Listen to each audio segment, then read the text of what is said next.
ಸಾರ್ವಜನಿಕ ಉದ್ಯೋಗದಲ್ಲಿ ಸಮಾನ ಅವಕಾಶ, very very important. Equality of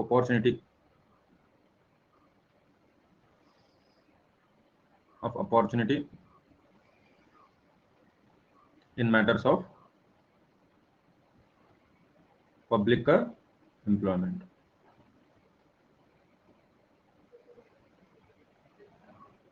ಏನಿದು, ಯಾಕೆ ಇಂಪಾರ್ಟೆಂಟು? ಯಾಕಂತಂದ್ರೆ ಸಾಕಷ್ಟು ಜನ ಇಲ್ಲಿ ಕೂತಿರೋರು OBC ವರ್ಗಕ್ಕೆ ಸೇರಿದಿರಿ, ಜನರಲ್ ವರ್ಗಕ್ಕೆ ಸೇರಿದಿರಿ, SC/ST ವರ್ಗಕ್ಕೆ ಸೇರಿದಿರಿ. ಸೊ ಸಮಾನ ಅವಕಾಶ ಇಲ್ಲ ಅಂತೇಳಿ ಸ್ವಲ್ಪ ಜನರಿಗೆ ಅನಿಸ್ತದೆ. ಸರ್ ಅವ್ರಿಗೆ ಮೀಸಲಾತಿ ಇದೆ, ನಮಗಿಲ್ಲ.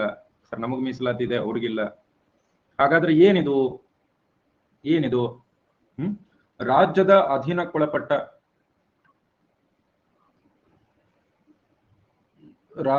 ಅಧೀನಕ್ಕೊಳಪಟ್ಟ ಸಾರ್ವಜನಿಕ ಹುದ್ದೆಗಳಿಗೆ ನೇಮಕ ಮಾಡುವ ಸಂದರ್ಭದಲ್ಲಿ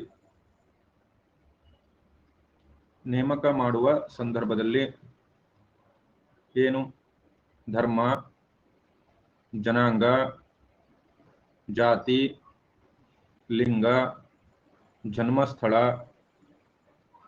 ಅಥವಾ ವಾಸಸ್ಥಾನ ಅಥವಾ ಇವುಗಳಲ್ಲಿ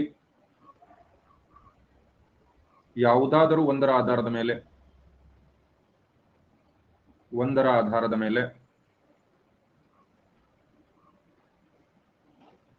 ಒಬ್ಬ ಪ್ರಜೆಯ ವಿರುದ್ಧ ತಾರತಮ್ಯ ಮಾಡುವಂತಿಲ್ಲ.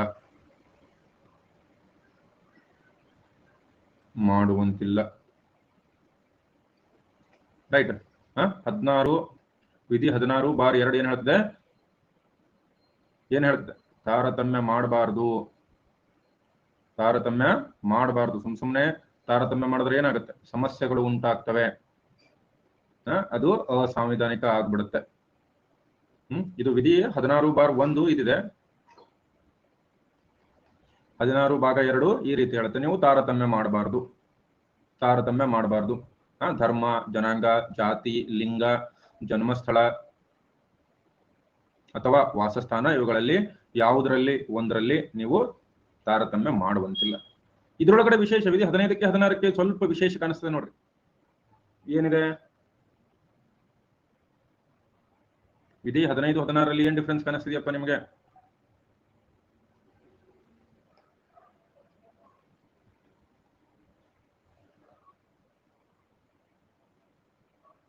ಎಸ್, ಸಾರ್ವಜನಿಕ ಹುದ್ದೆ ಆಯ್ತು. ಇದರಲ್ಲಿ ಹೇಳ್ರಿ ನನಗೆ, ಇಲ್ಲಿಂದ ಇಲ್ಲಿ ಒಳಗೆ ಒಂದು ಎಕ್ಸ್ಟ್ರಾ ಆಡ್ ಆಗಿದೆಯಾ ತಾರತಮ್ಯದಲ್ಲಿ?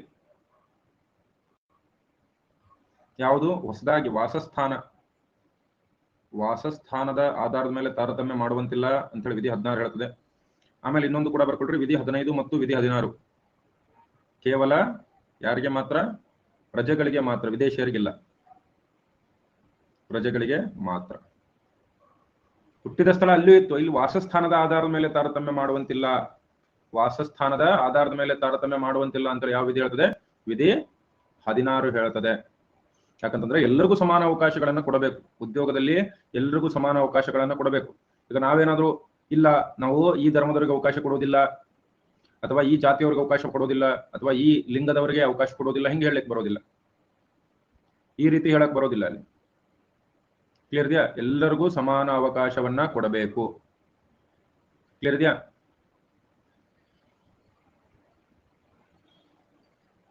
ಓಕೆ.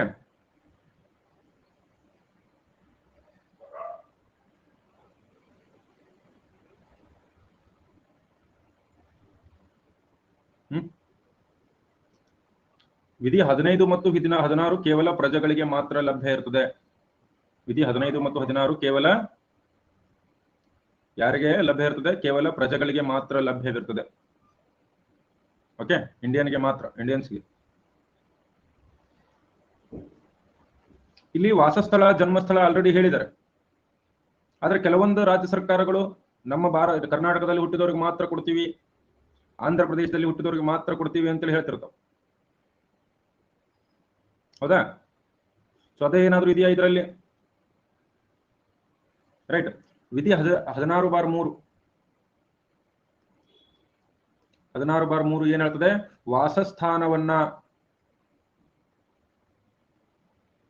ವಾಸಸ್ಥಾನವನ್ನ ಎಲ್ಲಿ? ರಾಜ್ಯಗಳಲ್ಲಿ ಅಥವಾ ಕೇಂದ್ರಾಡಳಿತ ಪ್ರದೇಶಗಳಲ್ಲಿ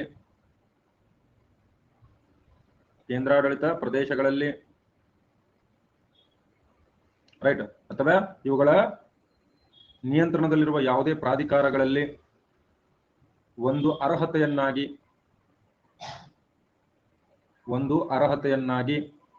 ಗೊತ್ತುಪಡಿಸಬಹುದು. ಇದು ಆಲ್ ಇಂಡಿಯಾ ಸರ್ವಿಸಸ್ ಮಾಡಕ್ಕಾಗಲ್ಲ. ಬೇಕಾದ್ರೆ ಕೆಲವೊಂದಿಷ್ಟು ರಾಜ್ಯಗಳಲ್ಲಿ ಇದನ್ನು ಮಾಡಬಹುದು. ಕೆಲವೊಂದಿಷ್ಟು ರಾಜ್ಯಗಳಲ್ಲಿ ಇದನ್ನ ಮಾಡಬಹುದು. ಇದು ಗೊತ್ತಿರಲಿ. ವಾಸಸ್ಥಾನವನ್ನ ತಾರತಮ್ಯಕ್ಕೆ ಒಂದು ಆಯುಧವಾಗಿ ನಾವು ಬಳಸಬಹುದು. ಯಾಕೆ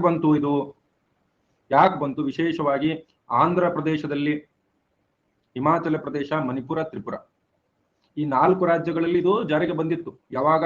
1957ರಲ್ಲಿ. ಅದನ್ನ ಹೇಳ್ತೀನಿ, ಮೊದಲಿಂದ ಬರ್ಕೊಳ್ರಿ ಸ್ಲೈಡ್.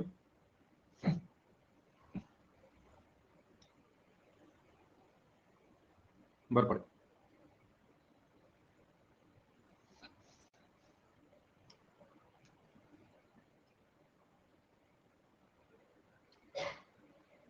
ಸುಧಾ, ರಾಜ್ಯದ ಅಧೀನಕ್ಕೊಳಪಟ್ಟ ಸಾರ್ವಜನಿಕ ಹುದ್ದೆಗಳಿಗೆ ನೇಮಕ ಮಾಡುವ ಸಂದರ್ಭದಲ್ಲಿ ಧರ್ಮ, ಜನಾಂಗ, ಜಾತಿ, ಲಿಂಗ, ಜನ್ಮಸ್ಥಳ ಅಥವಾ ವಾಸಸ್ಥಳ ಇವುಗಳಲ್ಲಿ ಯಾವುದಾದರೂ ಒಂದರ ಆಧಾರದ ಮೇಲೆ ಒಬ್ಬ ಪ್ರಜೆಯ ವಿರುದ್ಧ ತಾರತಮ್ಯ ಮಾಡುವಂತಿಲ್ಲ. ನಿಮಗೆ ಸರ್ಕಾರಿ ನೌಕರಿಗೆ ಬಂದಾಗ ನೀವೇನು ಮಾಡಬಾರ್ದು? ಈ ಧರ್ಮದವನ್ನ ಮಾತ್ರ ತಗೊಂತೀನಿ, ಈ ಧರ್ಮದವನ್ನ ತಗೊಳ್ಳೋದಿಲ್ಲ ಅಂತ ತಾರತಮ್ಯ ಮಾಡಬಾರ್ದು. ಬ್ರಾಹ್ಮಣರನ್ನ ತಗೊಂತೀನಿ, ಹಿಂದೂಗಳನ್ನ ತಗೊಂತೀನಿ, ಮುಸ್ಲಿಮರನ್ನ ತೆಗೆದುಕೊಳ್ಳೋದಿಲ್ಲ ಅಂತೇಳಿ ಮಾಡಬಾರ್ದು. ಅಥವಾ ನಾನು ಆಸ್ಟ್ರೋಲೈಡರ್ನ ತಗೊಂತೀನಿ, ಮೆಡಿಟೇರಿಯನ್ ತಗೊಳ್ಳಲ್ಲ, ಪ್ರೋಟೋಮಂಗುಲೈಡರ್ನ ತಗೊಳ್ಳೋದಿಲ್ಲ. ಅಥವಾ ನಾನು ಬ್ರಾಹ್ಮಣ ಜಾತಿಯವರನ್ನ ತಗೊಂತೀನಿ, ಈ ಜಾತಿಯವರನ್ನ ತಗೊಳ್ಳೋದಿಲ್ಲ ಅಂತ ಆಗಿರ್ಬೋದು. ಅಥವಾ ನಾನು ಪುರುಷರನ್ನ ತಗೊಂತೀನಿ, ಮಹಿಳೆಯರನ್ನ ತಗೊಳ್ಳೋದಿಲ್ಲ ಅಂತ ಆಗಿರ್ಬೋದು. ಜನ್ಮಸ್ಥಳದ ಆಧಾರದ ಮೇಲೆ ನಾನು ಇಲ್ಲಿ ಹುಟ್ಟಿದವ್ರನ್ನ ಮಾತ್ರ ತಗೋತೀನಿ, ದಕ್ಷಿಣ ಭಾರತದಲ್ಲಿ ಮಾತ್ರ ಹುಟ್ಟಿದವ್ರನ್ನ ತಗೋತೀನಿ, ಅಥವಾ ದಕ್ಷಿಣ ಭಾರತದಲ್ಲಿ ಇರೋರನ್ನ ಮಾತ್ರ ತಗೋತೀನಿ ಅಂತೇಳಿ ಹೇಳುವಂತಿಲ್ಲ. ರೈಟ್. ಇಲ್ಲಿ ಯಾವುದಾದರೂ ಒಂದರ ಆಧಾರದ ಮೇಲೆ ತಾರತಮ್ಯ ಮಾಡುವಂತಿಲ್ಲ ಅಂತ ಕೊಟ್ಟಾರೆ. ಓಕೆ, ಕ್ಲಿಯರ್ ಇದೆಯಾ? ವಾಸಸ್ಥಾನವನ್ನ ರಾಜ್ಯಗಳಲ್ಲಿ, ಕೇಂದ್ರಾಡಳಿತ ಪ್ರದೇಶಗಳಲ್ಲಿ ಅಥವಾ ಅದರ ಅಧೀನಕ್ಕೊಳಪಡುವ ರಾಜ್ಯಗಳಲ್ಲಿ ಒಂದು ಅರ್ಹತೆಯನ್ನಾಗಿ ಗೊತ್ತುಪಡಿಸಬಹುದು. ಅಂದ್ರೆ ಈಗ 1957ರಲ್ಲಿ ಒಂದು ಕಾಯ್ದೆ ಬಂದಿತ್ತು. 1957ರಲ್ಲಿ ಒಂದು ಕಾಯ್ದೆ ಬಂದಿತ್ತು. ಯಾವುದು? ಪಬ್ಲಿಕ್ ಎಂಪ್ಲಾಯ್ಮೆಂಟ್ ಆಕ್ಟ್ ಅಂತ. Public employment requirement residence.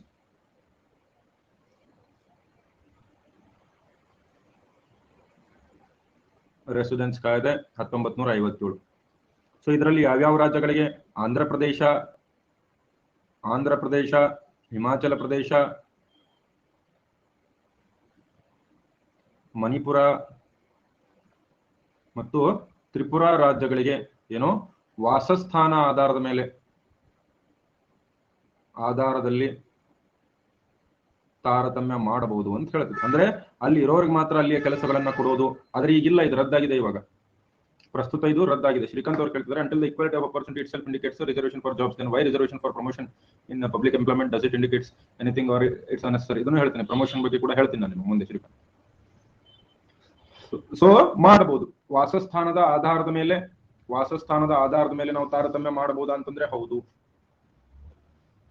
Okay, ವಾಸಸ್ಥಾನದ ಆಧಾರದ ಮೇಲೆ ಮಾಡಬಹುದಾ ಅಂತಂದ್ರೆ ಎಸ್, ಮಾಡಬಹುದು.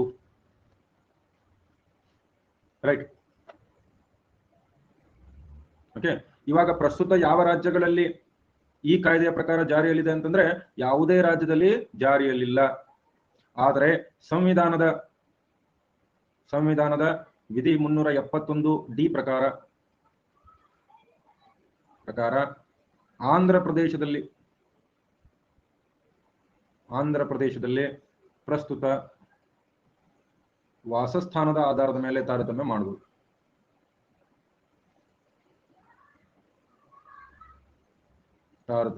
ಈಗ ಆಂಧ್ರ ಪ್ರದೇಶದಲ್ಲಿ ಹೇಳ್ಬೋದು, ಆಂಧ್ರದಲ್ಲಿ ಹುಟ್ಟಿದವರು ಮಾತ್ರ ಆಂಧ್ರದವರಿಗೆ ಕೆಲಸ ಅಂತ ಹೇಳಿ.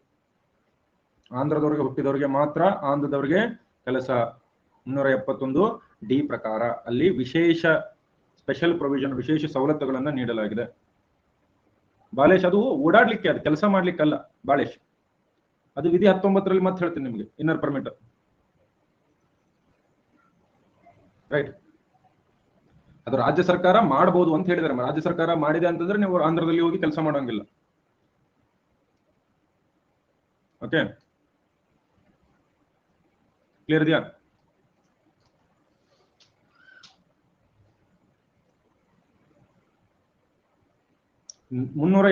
ಡಿ ಪ್ರಕಾರ ಆಂಧ್ರ ಪ್ರದೇಶದಲ್ಲಿ ಪ್ರಸ್ತುತ ವಾಸಸ್ಥಾನದ ಆಧಾರದ ಮೇಲೆ ತಾರತಮ್ಯ ಮಾಡಬಹುದು.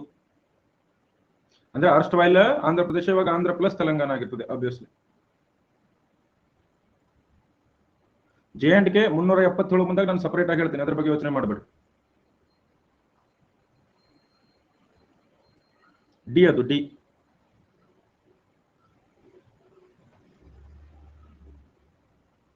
ಹಂಗ್ಯಾಕ್ ಸರ್ ಅಲ್ಲಿ ಅಷ್ಟೇ, ಅವ್ರಿಗೆ ಹಿಂದುಳಿದಾರೆ ಆ ರಾಜ್ಯದಲ್ಲಿ, ಆ ರಾಜ್ಯದವರಿಗೆ ಹುದ್ದೆಗಳಲ್ಲಿ ಪ್ರಾತಿನಿಧ್ಯ ಇಲ್ಲ ಅಂತೇಳಿ ಆ ನಿರ್ಧಾರವನ್ನ ಕೈಗೊಳ್ಳಲಾಗಿತ್ತು.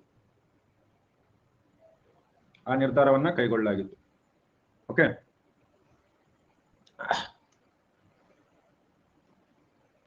ನಮ್ಮ ಕರ್ನಾಟಕದಲ್ಲೂ ಈಗ ಯಾವ್ಯಾವ ವಿಶೇಷ, ಈಗ ಹೈದರಾಬಾದ್ ಕರ್ನಾಟಕದವರಿಗೆ ಇಷ್ಟು ಪೋಸ್ಟ್ಗಳನ್ನು ಕೊಡಬೇಕಂತಿದೆ ಇವಾಗ. ಬಟ್ ಪೂರಾ ರಾಜ್ಯಕ್ಕಿಲ್ಲ, ಅದು ಕೇವಲ ಹೈದರಾಬಾದ್ ಕರ್ನಾಟಕಕ್ಕಿದೆ. ಹೈದರಾಬಾದ್ ಕರ್ನಾಟಕಕ್ಕೆ ಮಾತ್ರ ಇದೆ. ಓಕೆ, ಇದು ಮುಗಿತಾ ಎಲ್ಲರಿಗೂ?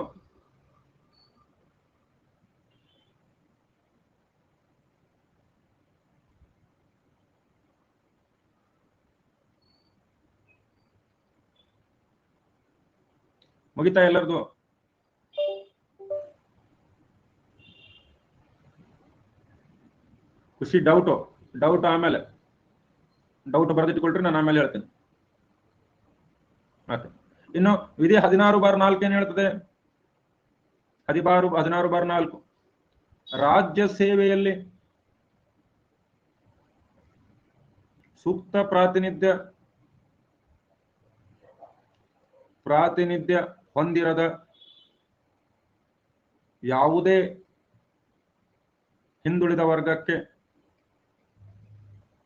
ವರ್ಗಕ್ಕೆ ಏನ್ ಮಾಡಬಹುದು?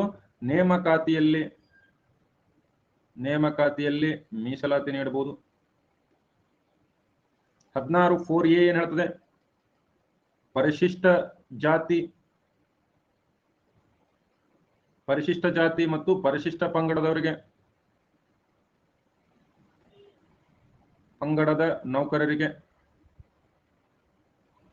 ನೌಕರರಿಗೆ ರಾಜ್ಯವು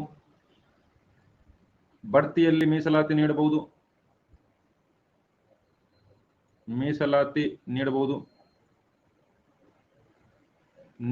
ಅಂತೇಳಿ ಆರ್ಟಿಕಲ್ 16(4)A ಹೇಳ್ತದೆ.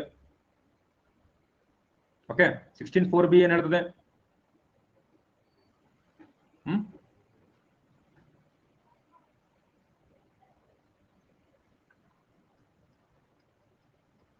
16(4)B ಏನ್ ಹೇಳ್ತದೆ? ಎಸ್. ಓಕೆ, ಈ ಮೀಸಲಾತಿ ಹುದ್ದೆಗಳಲ್ಲಿ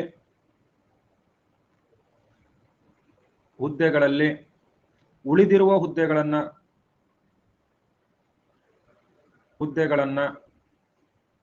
ಏನು ಬ್ಯಾಕ್ಲಾಗ್ ಹುದ್ದೆಗಳು ಅಂತ ಕರೀತಾರೆ. ರೈಟ್, ಬ್ಯಾಕ್ಲಾಗ್ ಹುದ್ದೆಗಳನ್ನ ಏನು ಮುಂದಿನ ವರ್ಷಗಳಲ್ಲಿ ಅದನ್ನೇನ್ ಮಾಡ್ಬೋದು? ಮುಂದುವರಿಸಿಕೊಂಡು ಹೋಗಬಹುದು. ಈಗ ಇದನ್ನ ಬರ್ಕೊಳ್ರಿ, ಇದರ ಅರ್ಥ ಏನು ಅಂತೇಳಿ ವಿತ್ ಎಕ್ಸಾಂಪಲ್ ಹೇಳ್ತೀನಿ. 16(4) ಏನಿದೆ, ಇವು 3 ಆರ್ಟಿಕಲ್ ಎಷ್ಟು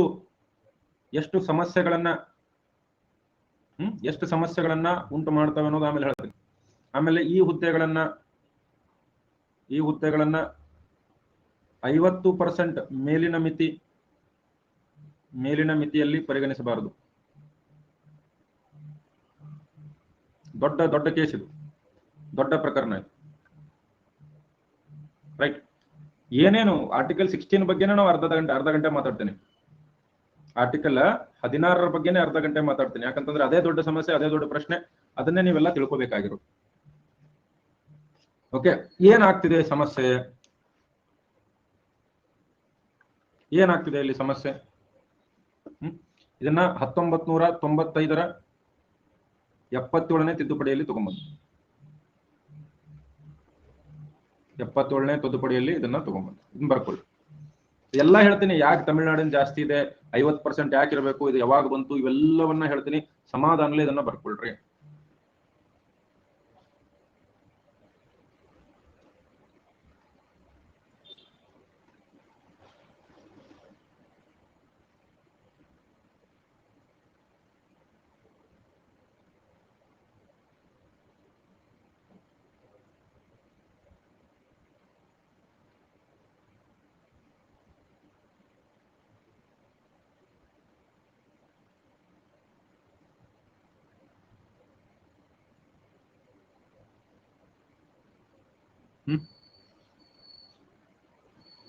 ಮುಗಿತಾ? ಈ ಸ್ಲೈಡ್ ಬರ್ಕೊಳ್ರಿ, ನಾನು ಹೇಳ್ತೇನೆ. ಈ ಸ್ಲೈಡು ನೀಟಾಗಿ ಬರ್ಕೊಳ್ರಿ, ನಾನು ಮುಂದೆ ಹೇಳ್ತಾ ಹೋಗ್ತೀನಿ.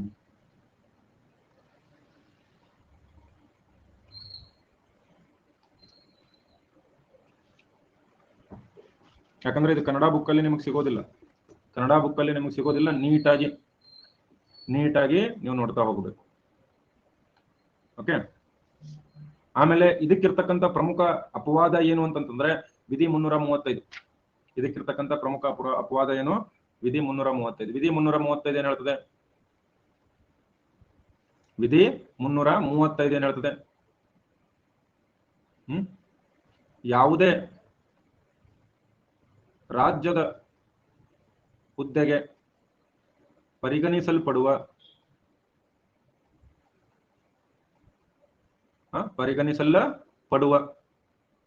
ಹಿಂದುಳಿದ ವರ್ಗ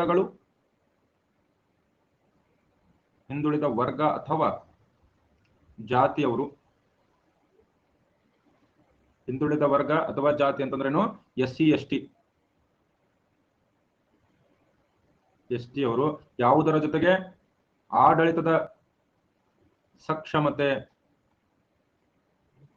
ಏನಂತ ಕರಿತೀನೋ ಇದನ್ನ ಇಂಗ್ಲಿಷ್ ನಲ್ಲಿ, maintenance of efficacy of administration,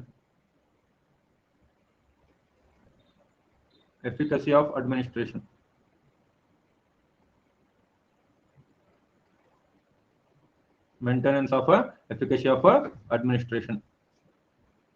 okay. ಆಡಳಿತ ಸಕ್ಷಮತೆಯ ನಿರ್ವಹಣೆಗೆ ಏನಾಗಿರ್ಬೇಕು? ಬದ್ಧವಿರಬೇಕು. ಅಂದ್ರೆ ನೀವು ಯಾವುದೇ ರೀತಿಯಲ್ಲಿ ಇವರನ್ನ ನೇಮಕ ಮಾಡಬೇಕು ಅಂತ ಹೇಳಿ ನೇಮಕಾತಿ ವಿಧಾನ ಬದಲಾಯಿಸುವಂತಿಲ್ಲ,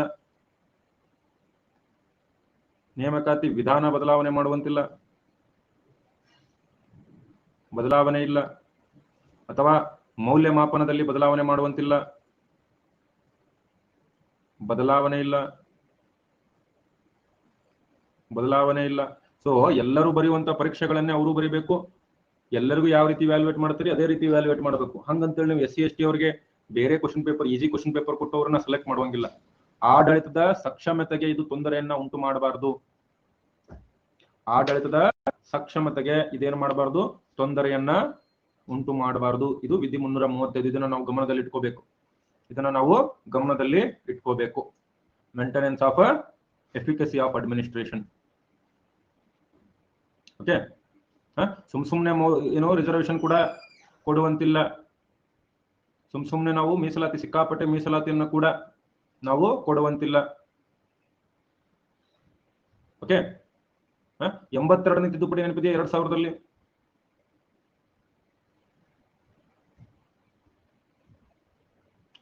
ತಿದ್ದುಪಡಿ ಅದು ಈ 335ನೇ ವಿಧಿಗೆ ಬದಲಾವಣೆ ಮಾಡ್ಲಿಕ್ಕೆ ಪ್ರಯತ್ನ ಪಡ್ತು.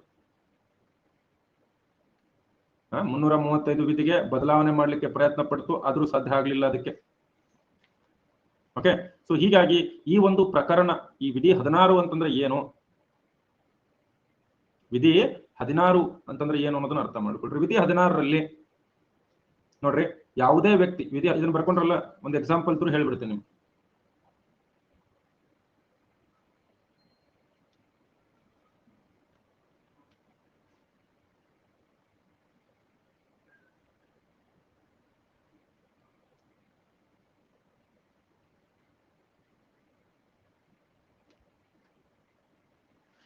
ಬರ್ಕೊಳ್ಳಿ, ಸೀರಿಯಸ್.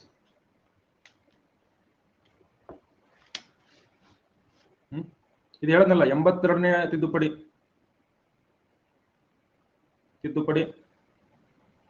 2000 ಪ್ರಕಾರ ಕಟಾಫ್ ಅಂಕ ಏನಿರ್ಬೋದು, ಕಡಿಮೆ ಆಗ್ಬೋದು, ಕಡಿಮೆ ಮಾಡಬಹುದು. ಯಾರಿಗೆ? SC ST ಅವರಿಗೆ ಕಟಾಫ್ ಅಂಕವನ್ನ ಏನ್ ಮಾಡ್ಬೋದು? ಕಡಿಮೆ ಮಾಡ್ಬೋದು. ಮೊದಲು ಅದಕ್ಕೂ ಅವಕಾಶ ಇರಲಿಲ್ಲ, ಬಟ್ ಇದೊಂದು ತಗೊಂಡ್ಬಂದ್ರು.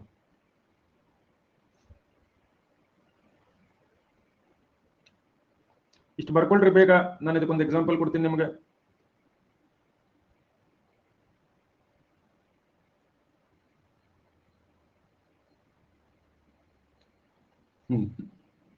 ಈಗ ವಿಧಿ 16 ಅಂತಂದ್ರೆ ಏನು? ಈ ಒಂದು ಯಾವ್ದೋ ಪರೀಕ್ಷೆ ಅದ, ಈಗ IAS ಪರೀಕ್ಷೆ.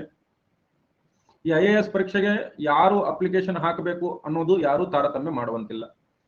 ಇದರ ನೇಮಕಾತಿಯಲ್ಲಿ ತಾರತಮ್ಯ ಮಾಡುವಂತಿಲ್ಲ, ಯಾವುದೇ ರೀತಿಯ ತಾರತಮ್ಯ ಮಾಡುವಂತಿಲ್ಲ, ಯಾವುದೇ ರೀತಿಯ ತಾರತಮ್ಯ ಮಾಡುವಂತಿಲ್ಲ. ಅಕ್ಷತ ನೀವು ಯಾವ ಧರ್ಮದವರಾಗಿದ್ದೀರಿ ಅನ್ನೋದ್ರ ಮೇಲೆ ನಿಮ್ಮನ್ನ ತಾರತಮ್ಯ ಮಾಡುವಂತಿಲ್ಲ, ಜಾತಿಯವರಾಗಿದ್ದೀರಿ ಅನ್ನೋದ್ರ ಮೇಲೆ ತಾರತಮ್ಯ ಮಾಡುವಂತಿಲ್ಲ, ಜನಾಂಗದ ಆಧಾರದ ಮೇಲೆ ತಾರತಮ್ಯ ಮಾಡುವಂತಿಲ್ಲ.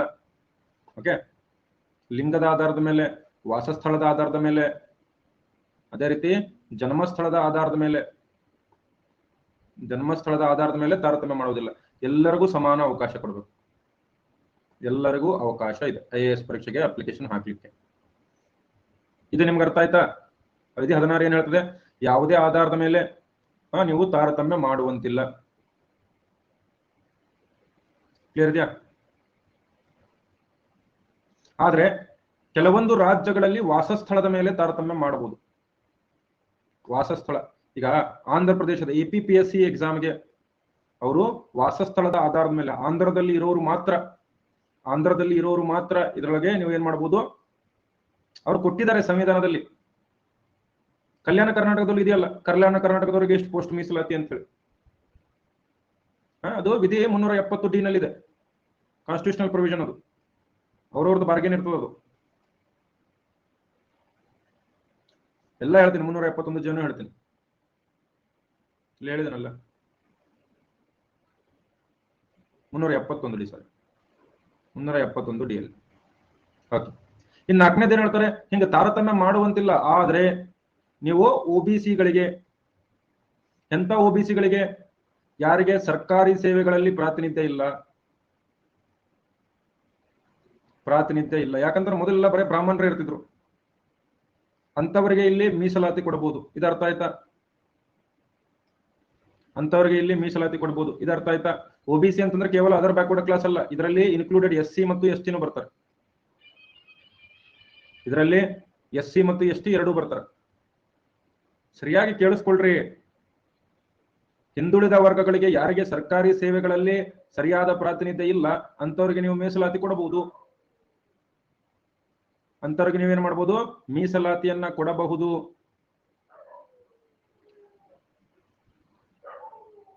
ಕೊಡಬಹುದಾ? ಇನ್ನು ನೆಕ್ಸ್ಟ್ ಏನ್ ಹೇಳ್ತಾರೆ?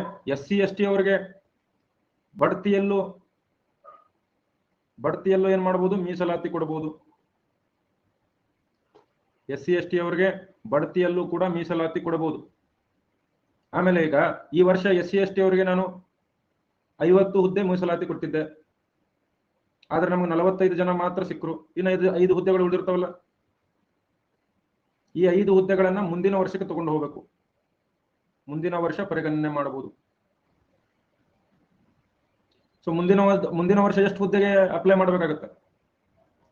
ಮುಂದಿನ ವರ್ಷ ಎಷ್ಟು ಹುದ್ದೆ ಆಗುತ್ತೆ? SC ST ಅವ್ರಿಗೆ 50 ಇರುತ್ತಾ? ಇಲ್ಲ, 50 + 5. ಈಗ ಎಲ್ಲರಿಗೂ ಅರ್ಥ ಆಯ್ತಾ?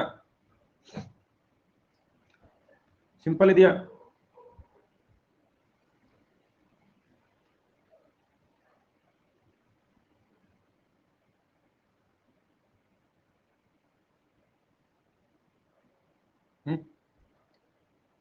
ಐದು ಹಿಂದಿನ ವರ್ಷ ಉಳಿದಿದ್ದ ಹುದ್ದೆಗಳು OBCಗಿಲ್ಲ, ಓನ್ಲಿ SC STಗೆ.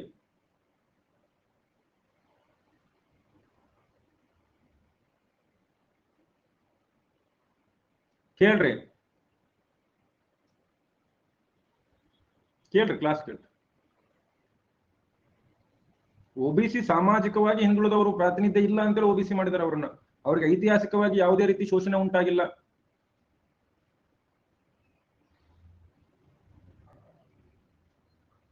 ನೀವು ಕ್ಲಾಸ್ ಕೇಳಿಲ್ಲ ಅಂದ್ರೆ ಏನೂ ಮಾಡೋಕ್ಕಾಗಲ್ಲ ನನಗೆ. ನೀವು ಕ್ಲಾಸ್ ಕೇಳಿಲ್ಲ, ನೀವು ಪ್ರಶ್ನೆಗಳನ್ನ ಕೇಳಬೇಡ್ರಿ, ಕ್ಲಾಸ್ ಕೇಳ್ರಿ. ಪ್ರಶ್ನೆ ಕೇಳಕ್ ಟೈಮ್ ಕೊಡ್ತೀನಿ.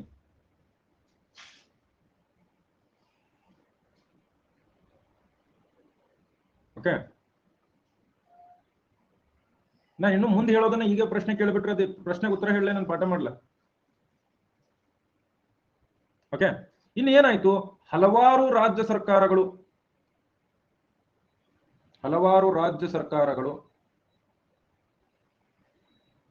ಏನ್ ಮಾಡಿದ್ವು, ಹೆಚ್ಚು ಮೀಸಲಾತಿಯನ್ನ ಕೊಡ್ಲಿಕ್ಕೆ ಶುರು ಮಾಡಿದ್ವು. ಎಷ್ಟು 70% ಕೊಟ್ಟೆ, 65% ಕೊಟ್ಟೆ. ಇದರಿಂದ ಏನಾಯ್ತು, ಜನರಲ್ದವ್ರಿಗೆ ತಲೆ ಕೆಟ್ಟು ಹೋಯ್ತು. ಇದೇನಿದು, ಇಷ್ಟಕ್ಕೊಂದು ಕೊಟ್ಟು ಬಿಟ್ರೆ ನಾವೇನು ಮಾಡಕ್ ಬರುತ್ತೆ? ಇಷ್ಟೊಂದು ಕೊಟ್ಟು ಬಿಟ್ರೆ ನಾವೇನು ಮಾಡಕ್ ಬರುತ್ತೆ? ದೊಡ್ಡ ಸಮಸ್ಯೆ ಆಗ್ಬಿಡ್ತಿದ್ದು. ಅದರಲ್ಲಿ ವಿಶೇಷವಾಗಿ ಮಂಡಲ ಸಮಿತಿ ಅಂತ ಕೇಳಿದಿರ? ಮಂಡಲ್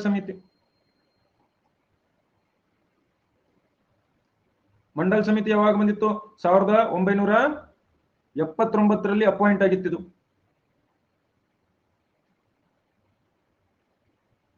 ನೇಮಕ ವರದಿ ನೀಡಿದ್ದವಾಗ 1980ರಲ್ಲಿ ವರದಿ ನೀಡಿತು. ಈ ವರದಿಯಲ್ಲಿ ಮಂಡಲ್ ಸಮಿತಿ ಏನ್ ಹೇಳ್ತದೆ? ಇದಕ್ಕೇನಂತಾರೆ? Socially and educationally backward classes commission.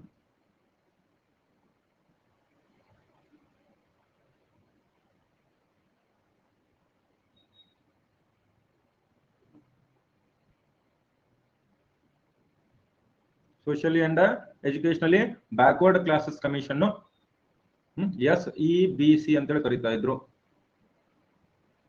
Right. ಇದರಲ್ಲಿ ಏನ್ ಮಾಡ್ಬಿಡ್ತು, ಭಾರತದ 52% ಜನ ಏನಿದ್ದಾರೆ, ಹಿಂದುಳಿದಿದ್ದಾರೆ. ಹಿಂದುಳಿದ ವರ್ಗ OBC, ಇವ್ರಿಗೆ 27% ಮೀಸಲಾತಿಯನ್ನ ಕೊಡಬೇಕು. 52% ಜನ ಏನು, ಹಿಂದುಳಿದ ವರ್ಗ. ರೈಟ್. 27% ಮೀಸಲಾತಿಯನ್ನ ಕೊಡಬೇಕು ಅಂತ ಹೇಳುತ್ತೆ.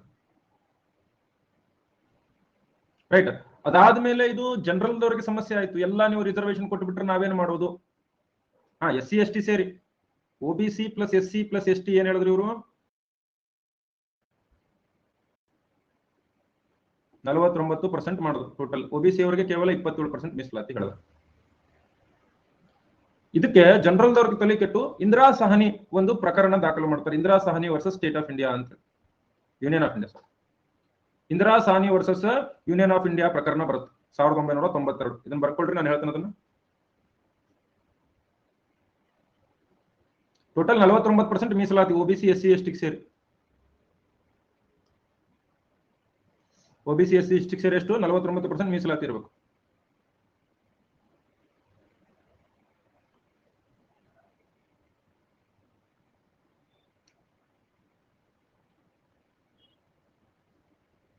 ಉಳಿದಿದ್ದು ಜನರಲ್ದವ್ರಿಗೆ. ಇನ್ನು Indira Sahni versus Union of India.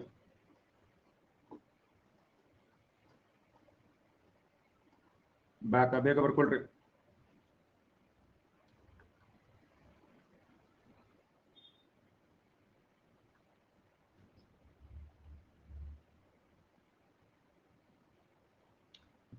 ಏನ್ ಸರ್? 27% ಮೀಸಲಾತಿ ಕೊಡಬೇಕು ಹಿಂದುಳಿದ ವರ್ಗದವರಿಗೆ.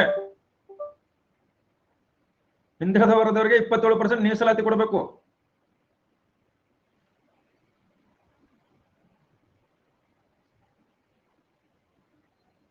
%52 OBC SC ST. ಕ್ಲಾಸ್ ಹೇಳೋ ಮುಂದಾಗ ಏನ್ ಮಾಡ್ತಿರ್ತಿ ಸಲ್ಮಾನ್? ಹುಡು ದಬ್ಬಂಗ್ ಮಾಡ್ತಿರ್ತಿ ಏನ?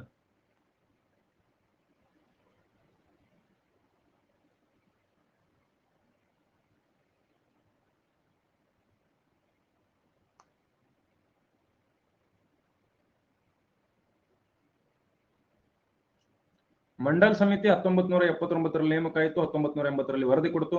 ಸೋಷಿಯಲಿ ಮತ್ತು ಎಜುಕೇಶನಲ್ಲಿ ಬ್ಯಾಕ್ವರ್ಡ್ ಕ್ಲಾಸಸ್ ಕಮಿಷನ್ ಅಂತ ಕರಿತೀವಿ. ಇದಕ್ಕೆ 52% ಜನ ಹಿಂದುಳಿದ ವರ್ಗದವರಿದ್ದಾರೆ, ಇವರಿಗೆ 27% ಮೀಸಲಾತಿಯನ್ನು ಕೊಡಬೇಕು. ಒಟ್ಟು OBC SC ST ಸೇರಿ 49% ಮೀಸಲಾತಿ ಕೊಡಬೇಕು ಅಂತ ಮಂಡಲ್ ಕಮಿಷನ್ ಹೇಳ್ತದೆ.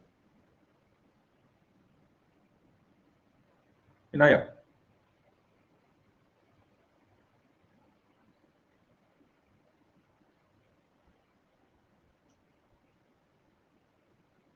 Indira Sahni versus Union of India ಪ್ರಕರಣ ಬಂತು. ಇದಕ್ಕೆ ಏನಂತ ಕರಿತೀವಿ? ಮಂಡಲ್ ಕಮಿಷನ್ ಕೇಸ್ ಅಂತ ಕೂಡ ಕರಿತೀವಿ. ಕೇಸ್ ಮಂಡಲ್ ಕಮಿಷನ್ ಕೇಸು 9 ನ್ಯಾಯಾಧೀಶರ ಬೆಂಚ್ ಕೂತ್ಕೊಳ್ತದೆ ಈ ಮೀಸಲಾತಿ ಬಗ್ಗೆ ಡಿಸೈಡ್ ಮಾಡ್ಲಿಕ್ಕೆ. ಮೀಸಲಾತಿಯ ಬಗ್ಗೆ ಇದು ಹೇಳಲಿಕ್ಕೆ ಇದೇನೇನು ಹೇಳ್ತದೆ? ರೈಟ್, ಇದು ಯಾವುದರ ಬಗ್ಗೆ? ಸಾರ್ವಜನಿಕ ಸೇವೆಗಳಲ್ಲಿ ಮೀಸಲಾತಿ ಬಗ್ಗೆ. ಬರ್ಕೋಬೇಡ್ರಿ, ಕೇಳ್ರಿ. ಮೀಸಲಾತಿ ಬಗ್ಗೆ ಈ ಪ್ರಕರಣ ಇತ್ತು. ಈ ಪ್ರಕರಣದಲ್ಲಿ ಸುಪ್ರೀಂ ಕೋರ್ಟ್ ಏನ್ ಹೇಳ್ತದೆ? ರೈಟ್, 16/4 ಅಡಿಯಲ್ಲಿ ಸಾಮಾಜಿಕವಾಗಿ ಹಿಂದುಳಿದವರಿಗೆ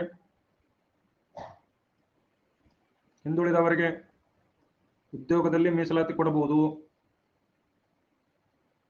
ಮೀಸಲಾತಿ ಆದರೆ ಹಿಂದುಳಿದ ವರ್ಗ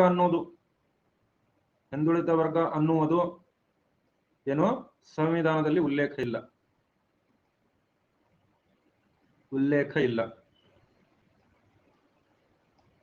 ರೈಟ್, ಉಲ್ಲೇಖ ಇಲ್ಲ. ಸೊ ಹೀಗಾಗಿ ಏನ್ ಮಾಡಬಹುದು?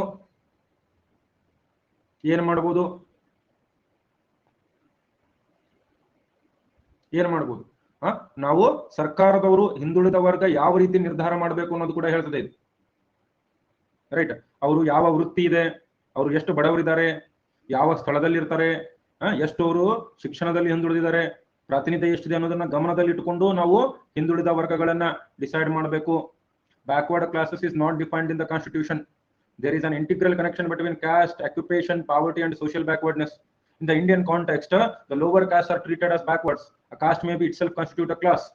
The backward class can be identified in Hindu society with the reference to the caste along with other criteria such as traditional occupation, poverty, place of residence, lack of education, and in communities where caste is not recognized, the rest of criteria would apply. ಇಲ್ಲಿ ಬರೀ ಜಾತಿ ಆಧಾರದ ಮೇಲೆ ಕೊಡುವಂತಿಲ್ಲ, ಬೇರೆ ಬೇರೆ ವಿಧಾನಗಳನ್ನ ಕೂಡ ನಾವಿಲ್ಲಿ ಕನ್ಸಿಡರ್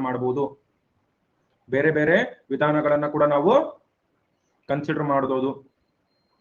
ಇದೇನು ಮೇನು ಸಾಮಾಜಿಕ ಅನ್ನೋದನ್ನ ಕನ್ಸಿಡರ್ ಮಾಡಬೇಕು. ಶೈಕ್ಷಣಿಕ ಸಂಬಂಧ ಇಲ್ಲ, ಸಾಮಾಜಿಕ ಅಂದ್ರೆ ಶೈಕ್ಷಣಿಕ ಕನ್ಸಿಡರ್ ಮಾಡಬಹುದು, ಆದ್ರೆ ಪ್ರಮುಖವಾಗಿ ಏನು ಸಾಮಾಜಿಕ ಹಿಂದುಳಿದಿರುವಿಕೆ. ಆದ್ರೆ ಎಲ್ಲರಿಗೂ ಕೊಡುವಂಗಿಲ್ಲ. ಇವ್ರಿಗೇನು ಕೆನೆ ಪದರ ಕ್ರೀಮಿ ಲೇಯರ್ ಅನ್ನೋದು ಅಪ್ಲೈ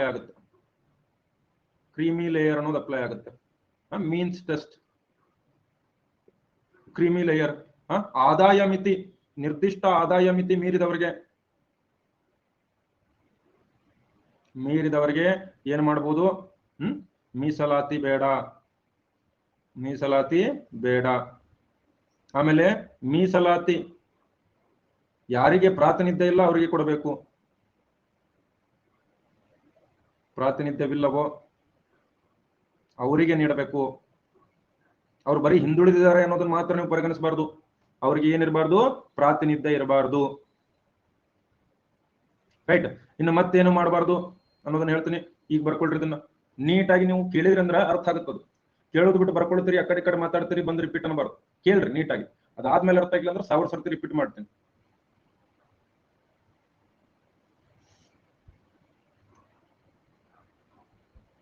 ಓಕೆ,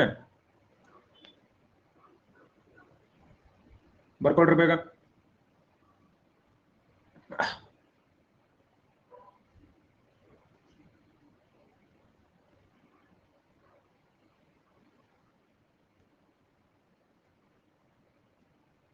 ಕ್ರೀಮಿ ಲೇಯರ್ ಅನ್ನ ಯಾವಾಗ ಪರಿಚಯಿಸಲಾಯಿತು ಅಂತಂದ್ರೆ, ಕ್ರೀಮಿ ಲೇಯರ್ ಯಾವ ಪ್ರಕರಣದಲ್ಲಿ ಪರಿಚಯಿಸಲಾಯಿತು? ಇಂದಿರಾ ಸಾಹ್ನಿ ಪ್ರಕರಣದಲ್ಲಿ.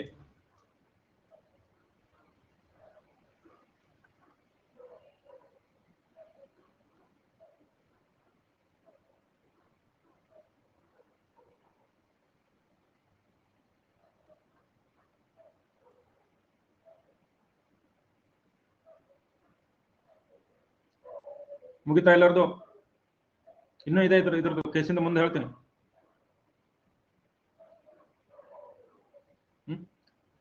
ಮೀಸಲಾತಿಯನ್ನ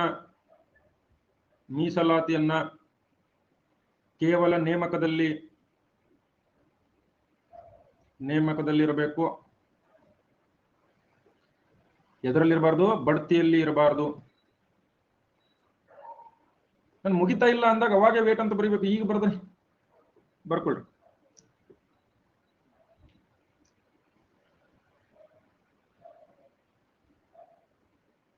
ನಾನು ಎಲ್ಲರ ಗತೆ ಬರೀ ವಿಧಿಗಳನ್ನ ಹೇಳ್ಕೊಂಡು ಹೋಗ್ಬಿಡ್ತೀನಿ, ಮುಗಿದು ಬಿಡ್ಬೇಕು ಕಾನ್ಸ್ಟಿಟ್ಯೂಷನ್ ಬೇಗ. ನಿಮ್ಗೆ ಅರ್ಥ ಮಾಡ್ಸಕ್ ಟ್ರೈ ಮಾಡ್ತಿದ್ದೀನಿ. ನೀವು ಅರ್ಥ ಮಾಡ್ಕೊಳ್ಳೋದು ಬಿಟ್ಟು ನೋಟ್ಸ್ ಬರ್ಕೊಳ್ಳೋದ್ರ ಕಡೆ ಲಕ್ಷ್ಯ ಕೊಡ್ತಿದ್ದೀರಿ.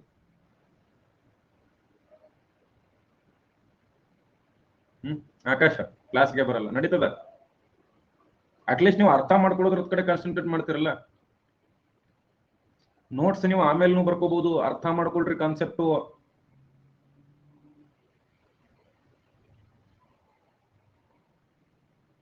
ಡೆಪ್ತ್ ನಾನು ಹೇಳ್ತೀನಿ, ನೀವು ಕೇಳುವಲ್ಲಾಗಿರಲ್ಲ. ಬರ್ಕೊಳ್ಳೋದು. ಪೆನ್ನು ಬುಕ್ಕು ನೀವು ಇದನ್ನ ಬಿಟ್ಟು ಏನೂ ಗೊತ್ತೇ ಇಲ್ಲ ನಿಮ್ಗೆ.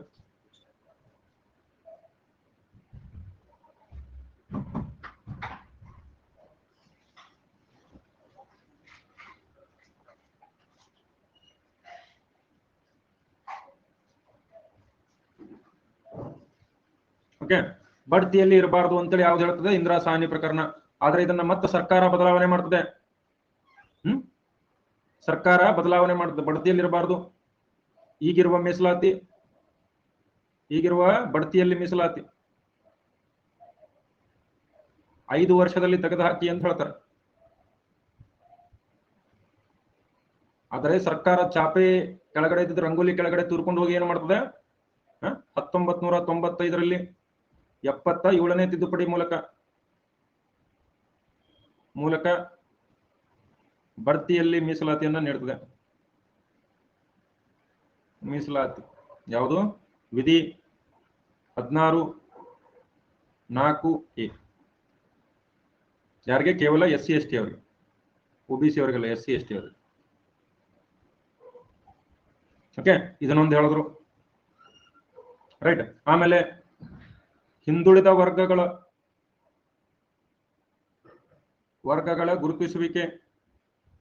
ಗುರುತಿಸುವಿಕೆ ಏನು? ನ್ಯಾಯಾಂಗ ವಿಮರ್ಶೆಗೆ ಒಳಪಡುತ್ತದೆ.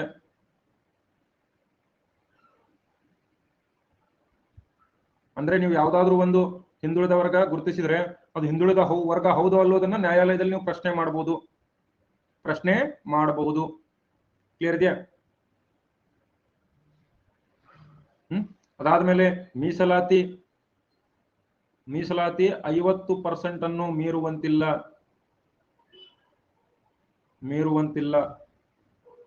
ಸೊ ಇವೆಲ್ಲವನ್ನ ಯಾರು ಹೇಳ್ತಾರೆ? ಇವರೇ ಹೇಳ್ತಾರೆ. ಆಮೇಲೆ ಬ್ಯಾಕ್ಲಾಗ್ ಹುದ್ದೆಗಳನ್ನ 3 ವರ್ಷಕ್ಕಿಂತ ಹೆಚ್ಚು ಏನು ಮಾಡುವಂತಿಲ್ಲ, ಮುಂದಕ್ಕೊಯ್ಯುವಂತಿಲ್ಲ.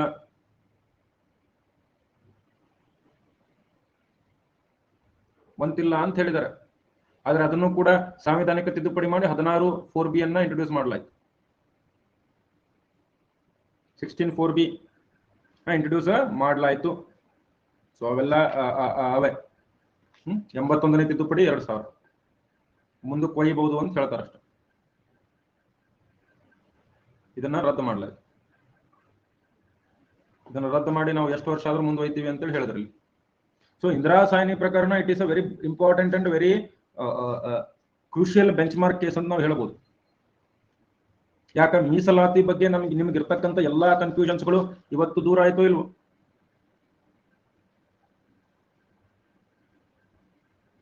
ರೈಟ್.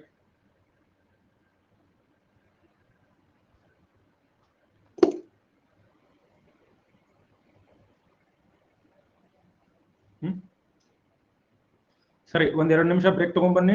ಅದಾದ್ಮೇಲೆ 10 ನಿಮಿಷ ಡೌಟ್ ಕ್ಲಿಯರಿಂಗ್ ಸೆಷನ್ ಇರುತ್ತೆ. ಈ 2 ನಿಮಿಷದಲ್ಲಿ ಏನೇನ್ ಡೌಟ್ ಅದಾವ ಥಿಂಕ್ ಮಾಡ್ಕೊಂಡ್ ಬರ್ಬೇಕು. ಈ 2 ನಿಮಿಷದಲ್ಲಿ ನಿಮ್ಗೆ ಏನೇನ್ ಡೌಟ್ ಬರ್ತಾವ ಥಿಂಕ್ ಮಾಡ್ಕೊಂಡ್ ಬರ್ಬೇಕು. ಫೈನ್. ಬ್ಯಾಕ್ಲಾಗ್ ಅಂತಂದ್ರೆ ಹಿಂದಿನ ವರ್ಷದಲ್ಲಿ ಯಾವ ಹುದ್ದೆಗಳನ್ನ ನಾವು ತುಂಬಿಕೊಂಡಿಲ್ಲ ಅಂತ ಹುದ್ದೆ. 2 ನಿಮಿಷ ಬ್ರೇಕ್ ತಗೊಂಡು ವಾಪಸ್ ಬನ್ನಿ. 3 ವರ್ಷ ಇದ್ದಿದ್ದು ರದ್ದು ಮಾಡಿದ್ರು 16(4)B ಅಲ್ಲಿ ಹೇಳಿದ್ನಲ್ಲ, 81ನೇ ತಿದ್ದುಪಡಿ ಮೂಲಕ. Okay,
yes, welcome back everyone.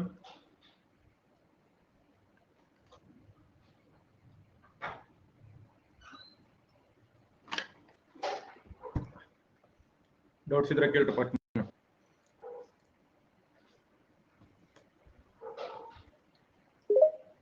ಹೇಳಿ ದಿನು. ಸರ್ ನಮಸ್ತೆ ಸರ್. ಸರ್ ನಮಸ್ತೆ, ಕೇಳಿ ಸರ್. ಹಾ, ಕೇಳಿಸಿದೆ, ಹೇಳಿ ಸರ್. ಇವಾಗ ಯಾವುದೇ ಒಂದು ವರ್ಗವನ್ನ ಅಥವಾ ಒಂದು ಬುಡಕಟ್ಟು ಎಂದು ನಾಮಕರಣ ಮಾಡುವಂತ ಸಂದರ್ಭದಲ್ಲಿ ಸರ್, ರಾಜ್ಯಪಾಲರ ಹೇಳಿಕೆ ಅಂತಿಮ ಸರ್ ಸರ್ ಯಾವುದೇ ಒಂದು ಅಂದ್ರೆ ಯಾವುದೇ ಒಂದು ರಾಜ್ಯದಲ್ಲಿ ಇದೊಂದು ಬುಡಕಟ್ಟು ಸಮುದಾಯ ಅಂತ ಘೋಷಣೆ ಮಾಡುವಂತ ಅಧಿಕಾರ ಅಲ್ಲ. 338ನೇ ವಿಧಿಯಲ್ಲಿ ಹೇಳ್ತೀನಿ ನಾನು, OBC ಯಾವ ರೀತಿ ಡಿಸೈಡ್ ಮಾಡ್ತಾರೆ, SC ST ಯಾವ ರೀತಿ ಡಿಸೈಡ್ ಮಾಡ್ತಾರೆ ಅಂತ. ಸರ್ ಅಂದ್ರೆ ಇಲ್ಲಿ ಹಿಂದುಳಿದ ವರ್ಗಗಳ ಗುರುತಿಸಿಕೆ ನ್ಯಾಯಾಂಗ ವಿಮರ್ಶೆ ಅಂದ್ರೆ ಸರ್ ಅದಕ್ಕೆ ಡೌಟ್. ಇಲ್ಲ, ನ್ಯಾಯಾಂಗ ಅದು ಗುರುತಿಸಿದ ಮೇಲೆ ನಾವೇನ್ ಮಾಡ್ಬೋದು, ನ್ಯಾಯಾಂಗ ವಿಮರ್ಶೆಗೆ ಒಳಪಡಿಸಬಹುದು, ಅವ್ರು ಹೌದು ಅಲ್ಲವೋ ಅನ್ನೋದನ್ನ. Okay sir. ಸರ್ ಇದಾದ್ಮೇಲೆ ಈ ಮೀಸಲಾತಿಯನ್ನ ನೇಮಕದಲ್ಲಿ ಮಾತ್ರ ಮೀಸಲಾತಿ ಕೊಡ್ಬೇಕು, ಬಟ್ ಬಡ್ತಿಯಲ್ಲಿ ಕೊಡ್ಬಾರ್ದು ಅಂತ ಹೇಳ್ತಾರೆ ಸರ್. ಇಲ್ಲಿ ಹೇಳ್ತಾರಲ್ಲ, ಬಡ್ತಿಯಲ್ಲಿ ಮೀಸಲಾತಿ ಕೊಡ್ತಾರೆ ಆಮೇಲೆ ಸರ್ಕಾರ. Okay sir. Okay sir. Okay, ಹಾ ಸರ್.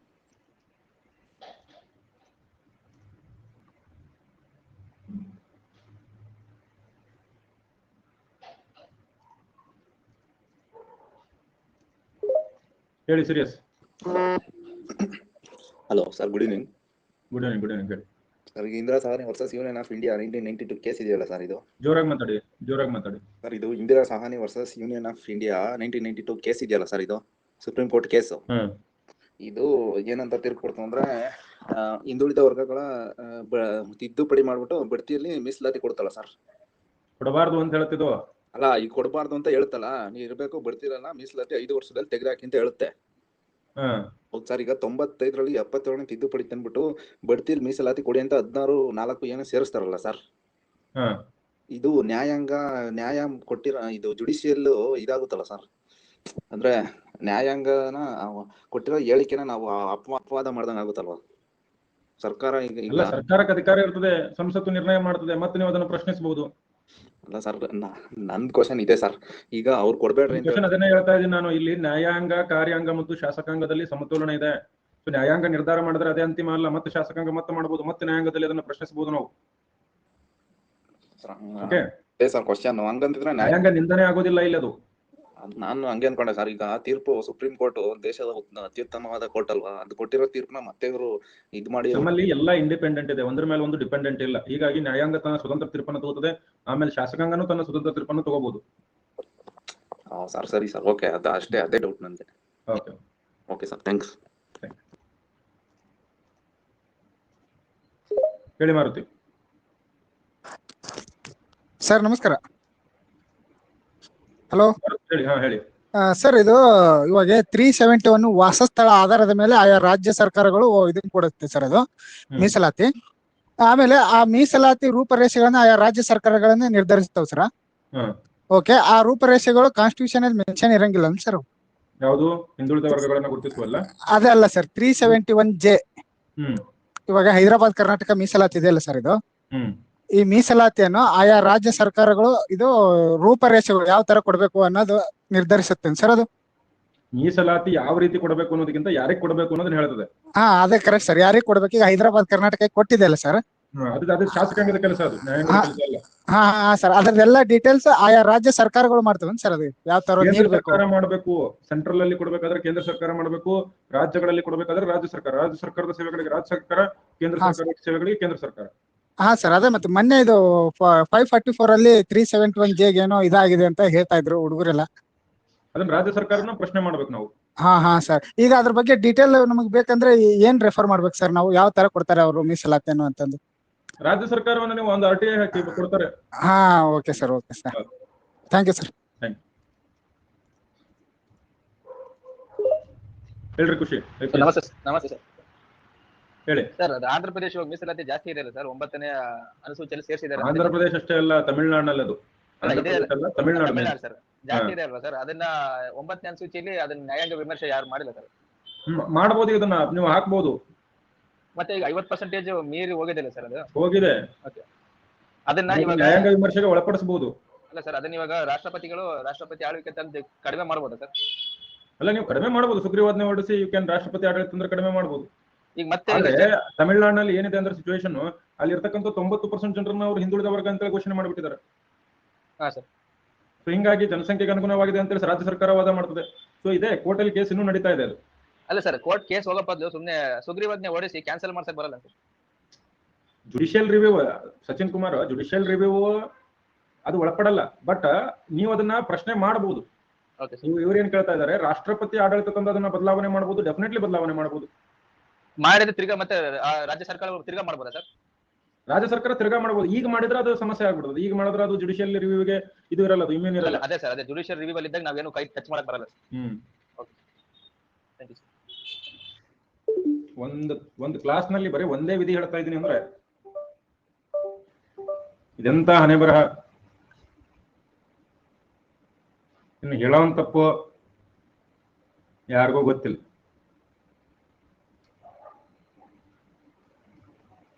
ವಿಧಿ 16/5 ಏನ್ ಹೇಳ್ತದೆ?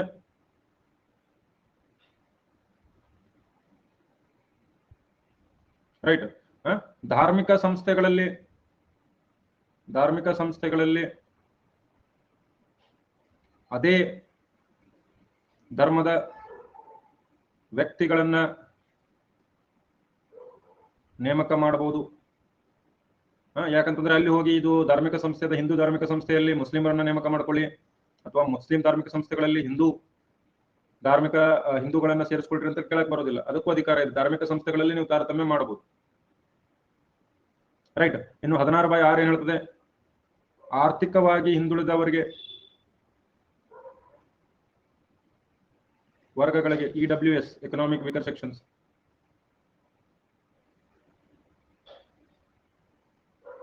ವೀಕರ್ ಸೆಕ್ಷನ್ಸ್ ಯಾವ್ಯಾವ ಇರುತ್ತವೆ? ಈ ಒಂದು ಎಕನಾಮಿಕ್ ವೀಕರ್ ಸೆಕ್ಷನ್ಸ್ಗೆ ನೀವೇನ್ ಮಾಡ್ಬೋದು? ಗರಿಷ್ಠ 10% 10% ಮೀಸಲಾತಿ ನೀಡಬಹುದು.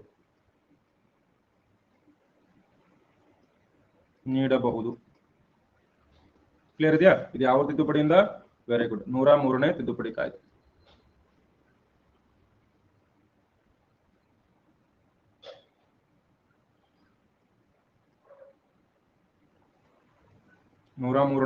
ತಿದ್ದುಪಡಿ ಕಾಯ್ದೆಯಿಂದ ಕಂಡೀಷನ್ಸ್ ಇರ್ತವೆ.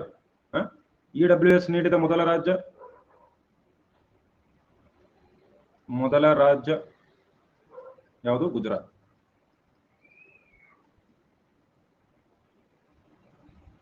ರೈಟ್. ಇದಕ್ಕೆ ಉಲ್ಲೇಖ ಎಲ್ಲಿಂದ ಇತ್ತು ಅಂತಂದ್ರೆ 2015ರ ರಾಮ್ಸಿಂಗ್ ಪ್ರಕರಣದಲ್ಲಿ ಏನಾಗಿತ್ತು? ತೀವ್ರ ಯಾತನೆ ಅಥವಾ ಮೋಸ್ಟ್ ಡಿಸ್ಟ್ರೆಸ್ಡ್, ಆರ್ಥಿಕವಾಗಿ ಭಾರಿ ಯಾತನೆ ಅನುಭವಿಸುತ್ತಿರುವ ವರ್ಗಗಳಿಗೆ ಮೀಸಲಾತಿ ನೀಡಬಹುದು ಅಂತ ಹೇಳಿತ್ತು. ಅದನ್ನೇ 103ನೇ ತಿದ್ದುಪಡಿ ಮೂಲಕ ಜಾರಿಗೆ ತರಲಾಯಿತು. ರೈಟ್. ಅದನ್ನೇ 103ನೇ ತಿದ್ದುಪಡಿಯಲ್ಲಿ ತೀವ್ರ ಯಾತನೆ ಅಂತಂದ್ರೆ ಅತ್ಯಂತ ಬಡವರು, ಅತ್ಯಂತ ಹಿಂದುಳಿದವರು, ಅಂತವರಿಗೆ ಎಕ್ಸ್ಟ್ರಾ ನೀವು ಮೀಸಲಾತಿ ಕೊಡಬಹುದು, ಮ್ಯಾಕ್ಸಿಮಮ್ 10%. ಓಕೆ.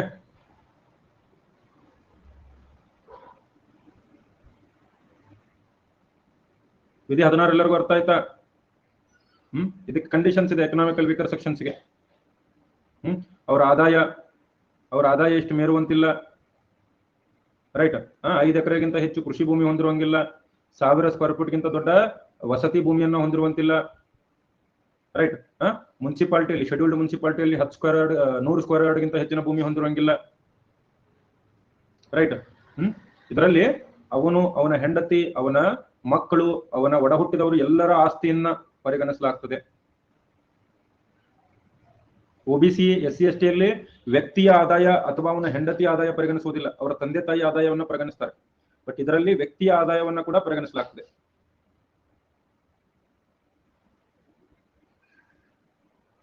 ರೈಟ್. ಇದು ಈ 103ನೇ ತಿದ್ದುಪಡಿ ಯಾವ DPSP ಅನ್ನ ಸಾಕಾರಗೊಳಿಸುತ್ತದೆ ಅಂತಂದ್ರೆ ವಿಧಿ 46 ಸಾಕಾರಗೊಳಿಸಲಿಕ್ಕೆ 103ನೇ ತಿದ್ದುಪಡಿ ತಂದ್ರು. ಸರ್ಕಾರದಿಂದ ಅನುಭವ ಅಲ್ಲೂ ನೇಮಿಸಬಹುದು. ಸಲ್ಮಾನ್, ವಿಧಿ 16 ಯಾರ್ಯಾರಿಗೆ ಅರ್ಥ ಆಗಿದೆ? ವಿಧಿ 16 ಅಂತ ಬರೀರಿ.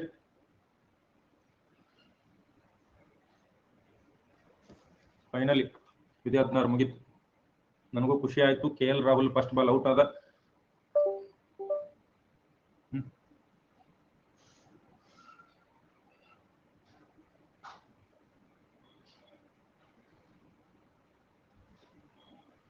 ವಿಧಿ 17 ಏನ್ ಹೇಳ್ತದೆ? ಅಸ್ಪೃಶ್ಯತಾ ನಿವಾರಣೆ ವಿಧಿ 17 ಬಹಳ ಇಂಪಾರ್ಟೆಂಟ್. ವಿಧಿ 17 ಏನು? ಅಸ್ಪೃಶ್ಯತಾ ನಿವಾರಣೆ. ಏನಿದು ಅಸ್ಪೃಶ್ಯತಾ ನಿವಾರಣೆ? ರೈಟ್. ಅಸ್ಪೃಶ್ಯತೆಯನ್ನ ಯಾವುದೇ ರೀತಿಯಲ್ಲಿ ಆಚರಿಸಬಾರದು. ಯಾವುದೇ ರೀತಿಯಲ್ಲಿ ಆಚರಿಸಬಾರದು. ಈ ಆಚರಣೆ ಯಾವ ರೀತಿಯ ಅಪರಾಧ? ಶಿಕ್ಷಾರ್ಹ ಅಪರಾಧ. ಯಾವ ರೀತಿಯ ಅಪರಾಧ? ಶಿಕ್ಷಾರ್ಹ ಅಪರಾಧ. ಈ ರೀತಿ ನೀವು ಏನಾದ್ರೂ ಅನ್ಟಚಬಿಲಿಟಿಯನ್ನ ಆಚರಿಸಿದ್ರೆ ಇದು ಶಿಕ್ಷಾರ್ಹ ಅಪರಾಧ. ಸಂಸತ್ತು ಇದಕ್ಕೆ ಏನೋ ಕಾನೂನನ್ನ ರೂಪಿಸಬಹುದು.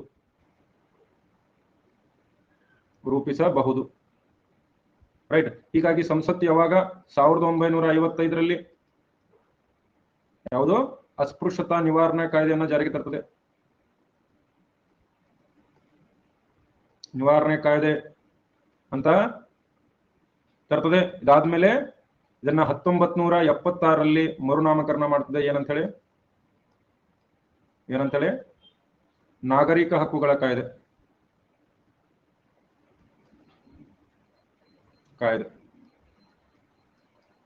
ಇವಾಗ ಏನಂತ ಕರಿತೀವಿ? 1955ರ ನಾಗರಿಕ ಹಕ್ಕುಗಳ ಕಾಯ್ದೆ ಅಂತೇಳಿ ಕರಿತೀವಿ ನಾವು ಇದನ್ನ.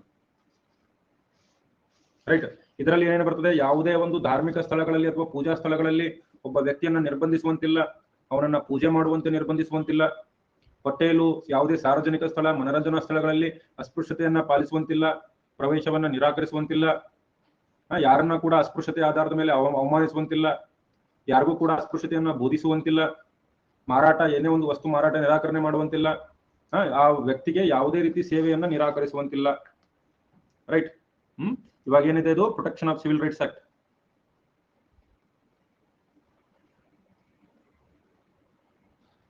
Civil rights act. ಇದರಲ್ಲಿ ನೋಡ್ರಿ, ಅವಮಾನ ಮಾಡೋದು ಕೂಡ ಅಪರಾಧ, ಬೋಧನೆ ಮಾಡೋದು ಕೂಡ ಅಪರಾಧ. ರೈಟ್. ಇವೆಲ್ಲ ಅವಮಾನ ಮಾಡೋದು, ಇದರ ಬೋಧನೆಯನ್ನ ಮಾಡೋದು, ಅಥವಾ ಅಸ್ಪೃಶ್ಯತೆಯನ್ನ ಏನು ಮಾಡೋದು, ಡಿಫೆಂಡ್ ಮಾಡ್ಕೊಳ್ಳೋದು ಅಥವಾ ಅದನ್ನ ಜಸ್ಟಿಫೈ ಮಾಡ್ಕೊಳ್ಳೋದು. ಅಸ್ಪೃಶ್ಯತೆಯನ್ನ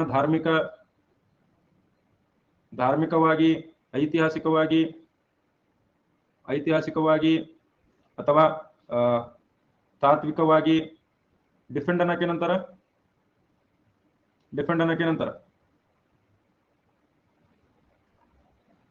ಅವಲಂಬನೆ ಅಲ್ಲ, ಸಮರ್ಥನೆ ಮಾಡ್ಕೊಳ್ಳುವಂತಿಲ್ಲ. Very good. ಸಮರ್ಥನೆ ಮಾಡುವಲ್ಲ ಇಲ್ಲ. ಇವೆಲ್ಲ ಏನು 1976ರಲ್ಲಿ ಸೇರಿಸಲಾಯಿತು. ನೋಡ್ರಿ, ಈ ಒಂದು ಏನಿದೆ, ಈ ಕಾಯ್ದೆ ಏನು, ಇದು ಯಾವುದೇ ರೀತಿ ಅಪವಾದಗಳಿಲ್ಲ ಇದಕ್ಕೆ, ಅಥವಾ ನೋ ರೀಸನಬಲ್ ರಿಸ್ಟ್ರಿಕ್ಷನ್ಸ್. ಸಂವಿಧಾನದಲ್ಲಿ ವಿಶೇಷ ಇದು. ಮೂಲಭೂತ ಹಕ್ಕುಗಳಲ್ಲಿ ಯಾವುದೇ ರೀತಿ ಅಪವಾದಗಳಿಲ್ಲ ಅನ್ನೋದು ಹಂಗ ಬಹಳ ಕಾಯ್ದೆಗಳು ಬರೋದಿಲ್ಲ. ಅಬ್ಸಲ್ಯೂಟ್ ರೈಟ್ ಅಂತ ಕರಿತೀವಿ ಇದನ್ನ.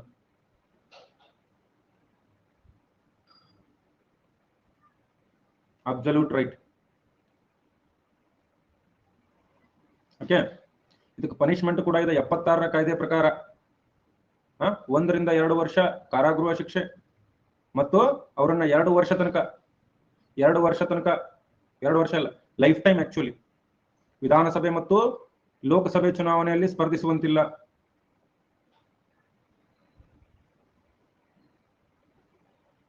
ಒಂದರಿಂದ 2 ವರ್ಷ ಶಿಕ್ಷೆ.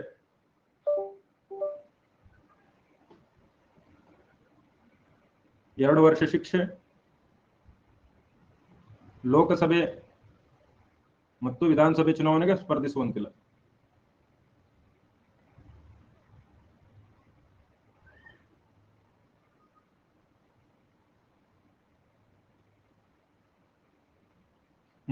ಜಾಮೀನು ರಹಿತ ಇದು. ಜಾಮೀನು ಇರಲ್ಲ ಇದಕ್ಕೆ. ನಾನ್ ಅವೈಲೇಬಲ್ ಅಫೆನ್ಸ್ ಅಂತ ಕರೀತಾರೆ. ದಂಡ ಇರ್ತದ. ಏನು ಲಾಯರ್ನ? ನನಗೆ ಎಷ್ಟು ಗೊತ್ತಿದೆ ಅಷ್ಟು ಹೇಳಿನಿ.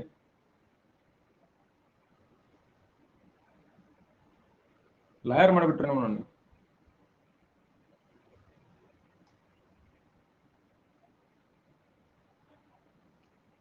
ಮುಗಿತು. ಇಷ್ಟೇ ನಿಮ್ಗೆ ಸಂವಿಧಾನದಲ್ಲಿ ಇಷ್ಟೇ. ಮುಂದೆ ನೀವು BA-LLB ಮಾಡಿದಾಗ ಇದ್ರ ಬಗ್ಗೆ ಹೆಚ್ಚಿನ ಮಾಹಿತಿ ಗೊತ್ತಾಗ್ತದೆ. 17 ಮುಗಿತಾ? ವಿಧಿ 17 ಯಾರ್ಯಾರು ಅರ್ಥ ಆಗಿದೆ? ವಿಧಿ 17 ಅಂತ ಬರೀರಿ.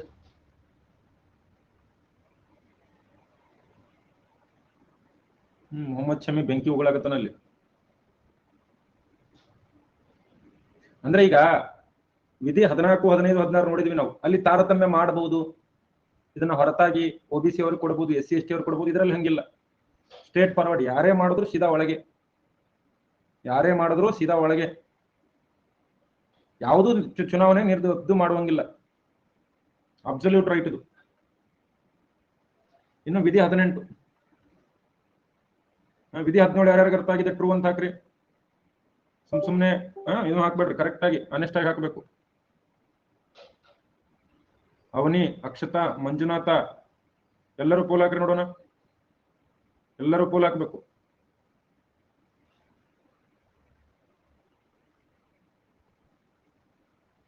ಕ್ರಿಮಿ ಲೇಯರ್ ಅಂದ್ರೆ ಆದಾಯ ಮಿತಿ. ಇಷ್ಟ ಆದಾಯ ಮಿತಿ ಮೀರ್ಬಿಟ್ರೆ ನಿಮ್ಮನ್ನ ಕ್ರಿಮಿ ಲೇಯರ್ ಅಂತ ಕನ್ಸಿಡರ್ ಮಾಡ್ತಾರೆ. ಎಲ್ಲರೂ ಪೋಲ್ ಹಾಕೋ ತನಕ ನಾನು ಮುಂದೆ ಹೋಗೋದಿಲ್ಲ. ನನಗೆ ಎಷ್ಟು ಜನ ಕ್ಲಾಸ್ ನೋಡ್ತಿದ್ರಿ ಅಷ್ಟರಲ್ಲಿ ಅಟ್ಲೀಸ್ಟ್ ಒಂದು 30% ಜನ ಪೋಲ್ ಹಾಕ್ಬೇಕು. ದಿವಸ 25% ಪೋಲ್ ಹಾಕಿರ್ತೀರಿ. ಜಾಸ್ತಿ ಹಾಕ್ಬೇಕು.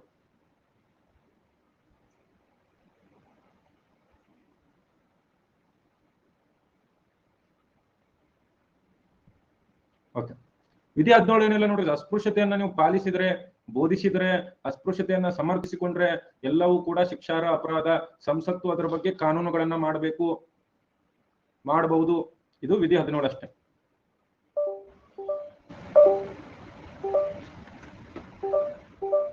ಅವನಿಗೆ ಏನ್ ಅರ್ಥ ಆಗಿಲ್ಲಮ್ಮ, ಕೇಳಂತಡ್ರಿ, ಏನ್ ಅರ್ಥ ಆಗಿಲ್ಲ. ಎಕ್ಸಾಮ್ ಎಲ್ಲ ಬಿಟ್ಟು IPL ಅಂತ ಹೋದ್ರೆ ಜೀವನ ಪೂರ್ತಿ BPL ಕುಟುಂಬದಾಗ ಇರ್ಬೇಕಾಗತ್ತಂತ ನೋಡ್ರಿ. ಹೌದು, ಕರೆಕ್ಟ್. ಮತ್ತೆ ನೀವ್ಯಾಕೆ ನೋಡಾಕತ್ತೀರಿ ಸರ್ ಅಂತ ಕೇಳ್ಬೇಡ್ರಿ. ಯಾರ ಕೇಳ್ತಾರನ?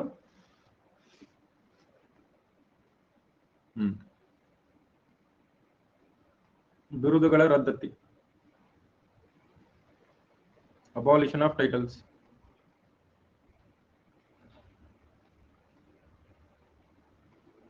ನಾ ಅಂತೂ ನೋಡಲ್ಲಪ್ಪ IPL.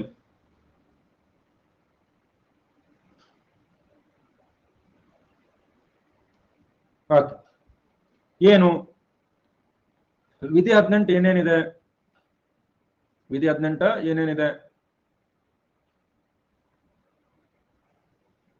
ಏನಿದೆ ವಿಧಿ 18? ಏನ್ ಹೇಳ್ತದೆ ವಿಧಿ 18?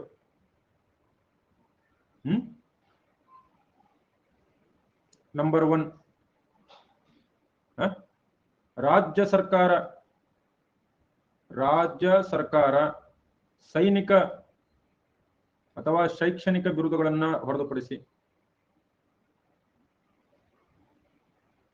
ಹೊರತುಪಡಿಸಿ ಬೇರ್ಯಾವ ಬಿರುದುಗಳನ್ನ ವ್ಯಕ್ತಿಗಳಿಗೆ ನೀಡುವಂತಿಲ್ಲ. ಅಂದ್ರೆ ಡಾಕ್ಟರು, ಈಗ ನೀವು doctor, lawyer, right, lieutenant, colonel, major general ಇದನ್ನು ಕೊಡಬಹುದು. ಇದೆಲ್ಲ ಓಕೆ. ಅದನ್ನ ಬಿಟ್ಟು ರಾವ್ ಬಹದ್ದೂರು, ರಾಜ ಮಹಾರಾಜ, ರಾಜ ರಾಜೇಂದ್ರ, ರಾಜ ಕಂಠೀರವ, ಗಜಪತಿ ಗಜಕೂಟ ಪಕಳ, ನವಕೋಟಿ ನಾರಾಯಣ, ಅಪ್ರತಿಮ ವೀರ, ಮೊದಲ ಸಚರಿತ, ಮಲ್ಲಿಕಾ ಮೋದ, ಮಹಾರಾಷ್ಟ್ರ ಭೂಪಾಲ ಜಾಲರಿಪು, 76 ಪಾಳೆಗಾರರ ಗಂಡ, 56 ಪಾಳೆಗಾರರ ಮಿಂಡ, 1000 ಹೆಂಡರ ಗಂಡ, ಇಂಥವು ಮಂಡ ಬಿರುದುಗಳನ್ನ ಸರ್ಕಾರ ಕೊಡುವಂತಿಲ್ಲ. ಇನ್ನು ಎರಡನೇದು ಏನ್ ಹೇಳ್ತದೆ? ಭಾರತೀಯ ಪೌರ ವಿದೇಶಗಳಿಂದ ಸ್ವೀಕರಿಸುವಂತಿಲ್ಲ. ಭಾರತೀಯ ಪೌರ ವಿದೇಶಗಳಿಂದ ಬಿರುದು ಸ್ವೀಕರಿಸುವಂತಿಲ್ಲ.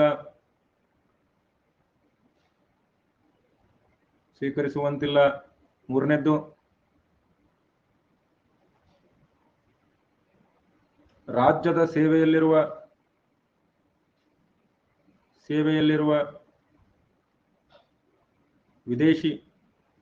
ವಿದೇಶಿ ವ್ಯಕ್ತಿ ರಾಷ್ಟ್ರಾಧ್ಯಕ್ಷರ ಸಮ್ಮತಿ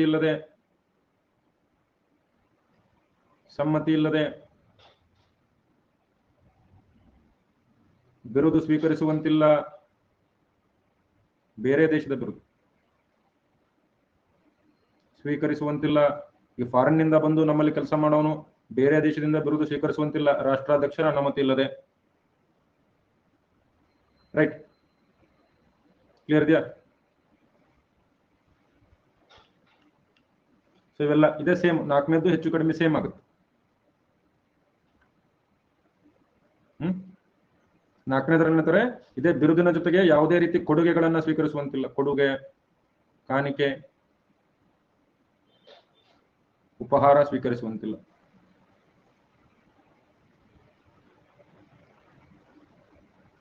ಇದೆಲ್ಲ ಇದೆ 4. ರಾಜ್ಯದ ಸೇವೆಯಲ್ಲಿ ಇರತಕ್ಕಂಥ ಪ್ರಾಫಿಟಬಲ್ ಪೊಸಿಷನ್, ಲಾಭದಾಯಕ ಹುದ್ದೆಯಲ್ಲಿರೋ ಇನ್ ಕೇಸ್ ತಗೊಂಡ್ರೆ ಏನ್ ಮಾಡ್ತಾರೆ ಸರ್ ಹೇಳ್ತೀನಿ, ಫಸ್ಟ್ ಕೇಳ್ರಿ ಅದನ್ನು. ರೈಟ್,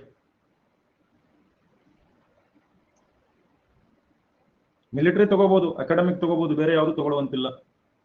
ಮಿಲಿಟರಿ ತಗೋಬಹುದು, ಅಕಾಡೆಮಿಕ್ ತಗೋಬಹುದು, ಬೇರೆ ಯಾವುದು ತಗೊಳ್ಳುವಂತಿಲ್ಲ.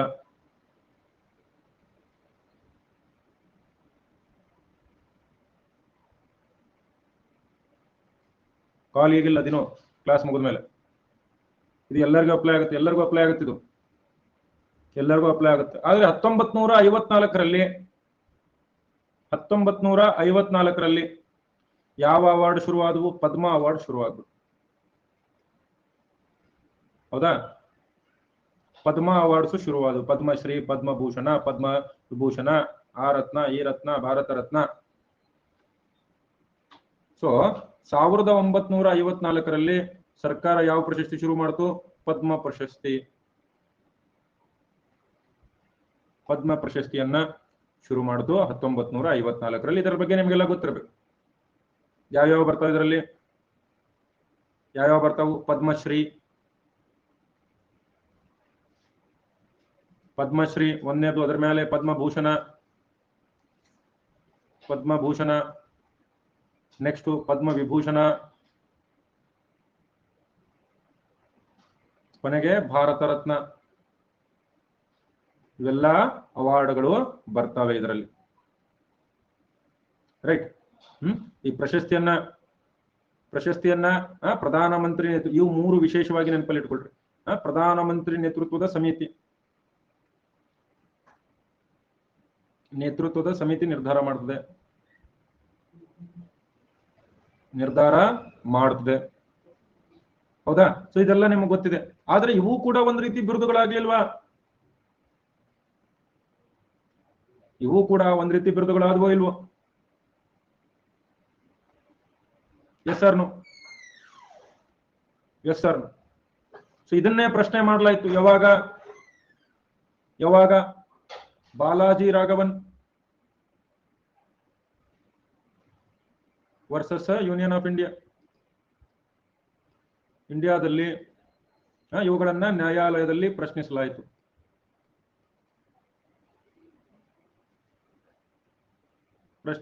ಏನಂತೇಳಿ? ಇದು ವಿಧಿ 14 ಮತ್ತು ವಿಧಿ 18ರ ಉಲ್ಲಂಘನೆ ಅಂತೇಳಿ. 1996 ಅಪ್ಪ, 96. ಆದ್ರೆ ಸುಪ್ರೀಂ ಕೋರ್ಟ್ ಏನ್ ಹೇಳ್ತು? ಸುಪ್ರೀಂ ಕೋರ್ಟ್ ಏನು? ಕುಲಶ್ರೇಷ್ಠತೆ ಆಧರಿಸಿದ ಆನುವಂಶಿಕ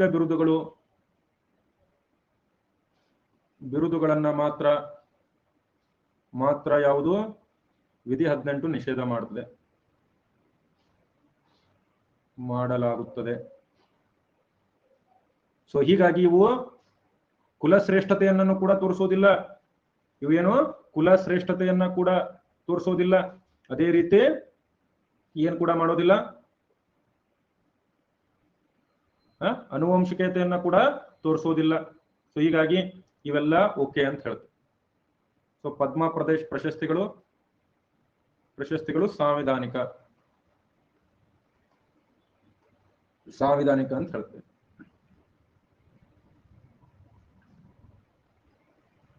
ಕ್ಲಿಯರ್ ಇದೆಯಾ?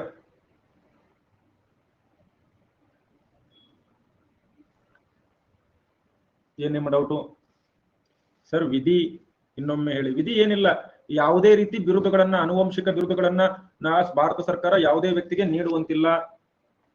ನಾವು ಭಾರತೀಯರು ಏನು ಮಾಡುವಂತಿಲ್ಲ? ವಿದೇಶಗಳಿಂದ ಬಂದಂತ ಬಿರುದುಗಳನ್ನ ಸ್ವೀಕರಿಸುವಂತಿಲ್ಲ. ನಮ್ಮ ರಾಷ್ಟ್ರದಲ್ಲಿ ಸೇವೆ ಸಲ್ಲಿಸ್ತಾ ಇರ್ತಕ್ಕಂಥ ವಿದೇಶಿ ವ್ಯಕ್ತಿ ನಮ್ಮ ದೇಶದಿಂದ ಅಥವಾ ಬೇರೆ ದೇಶದಿಂದ ಬಿರುದು ಸ್ವೀಕರಿಸುವಂತಿಲ್ಲ. ಅದೇ ರೀತಿ ಕೊಡುಗೆ, ಕಾಣಿಕೆ, ಉಪಹಾರ ಸ್ವೀಕರಿಸುವಂತಿಲ್ಲ.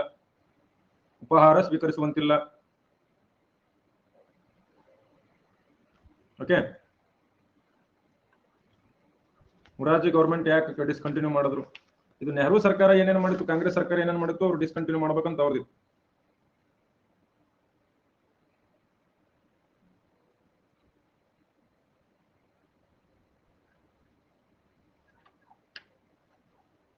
ಓಕೆ. ಜಾಸ್ತಿ ಪೊಲಿಟಿಕಲ್ ರೀಸನ್ ಜಾಸ್ತಿ ಇತ್ತು.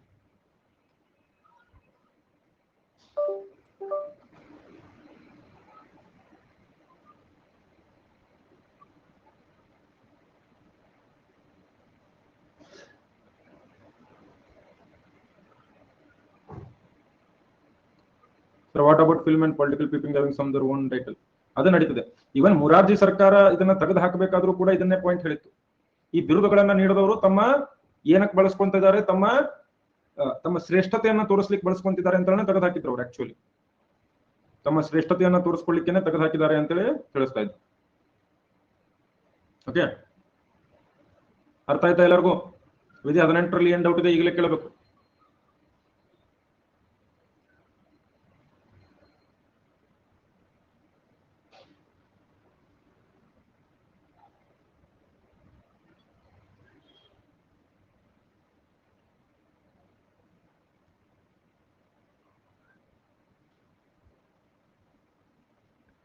ಫಿಲ್ಮ್ ಹೀರೋಗಳಿಗೆ ಅಭಿಮಾನಿಗಳು ಕೊಟ್ಟ ಬಿರುದು.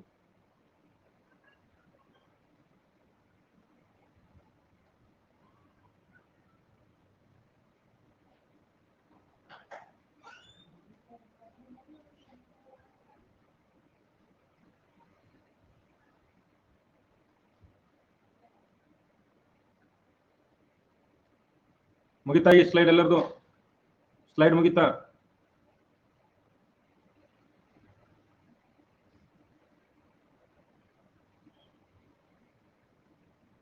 ಓಕೆ, ಇವತ್ತಿಗೆ ಇಷ್ಟು ಸಾಕು ಕ್ಲಾಸ್ ಆಗಿದೆ. ಇವತ್ತಿಗೆ ಇಷ್ಟು ಸಾಕು ಕ್ಲಾಸ್. ಅಂತೂ ಇಂತೂ ಸಮಾನತೆ ಮುಗಿಸಿದ್ವಿ, ರಗಡಾಯ್ತು. ಡೌಟ್ ಇದ್ದಾರೆ ಡೌಟ್ ಕೇಳ್ರಿ.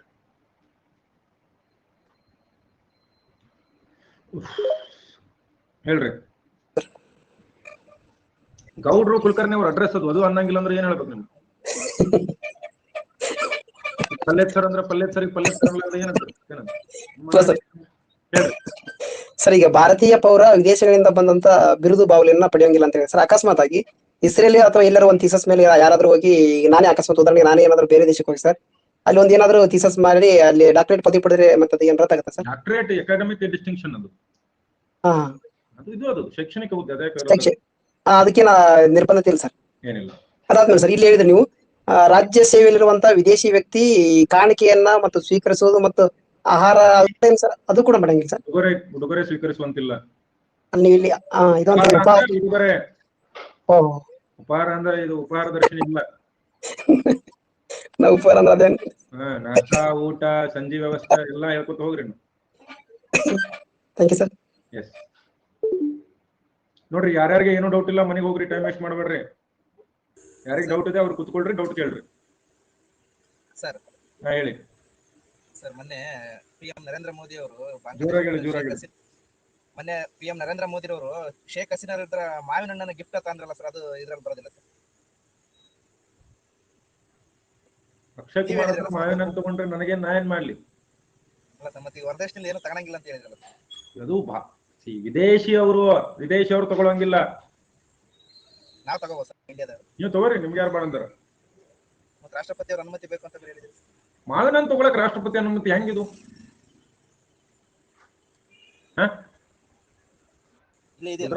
ಅನುಮತಿ ಇಲ್ಲ ಸರ್. ಈಗ ರಾಷ್ಟ್ರಪತಿ ಅವರ ಸಮ್ಮತಿ ಇಲ್ಲದೆ ವಿದೇಶದಿಂದ ಯಾವುದೇ ಕಾಣಿಕೆ ಮತ್ತು ಹುದ್ದೆಯನ್ನು ಸ್ವೀಕರಿಸ ವಿದೇಶಿ ವ್ಯಕ್ತಿಗಳು.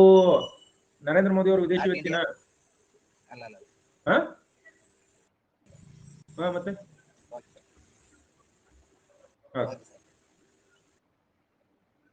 ಶೀಕರಣೆ ಮಾಡ್ಕೊಂಡಿರ್ತಾರ ಪಾಪ. ಶೀಕರಣೆ ಮೇಲೂ ಕಂಡು ನಿಮ್ಗೆ.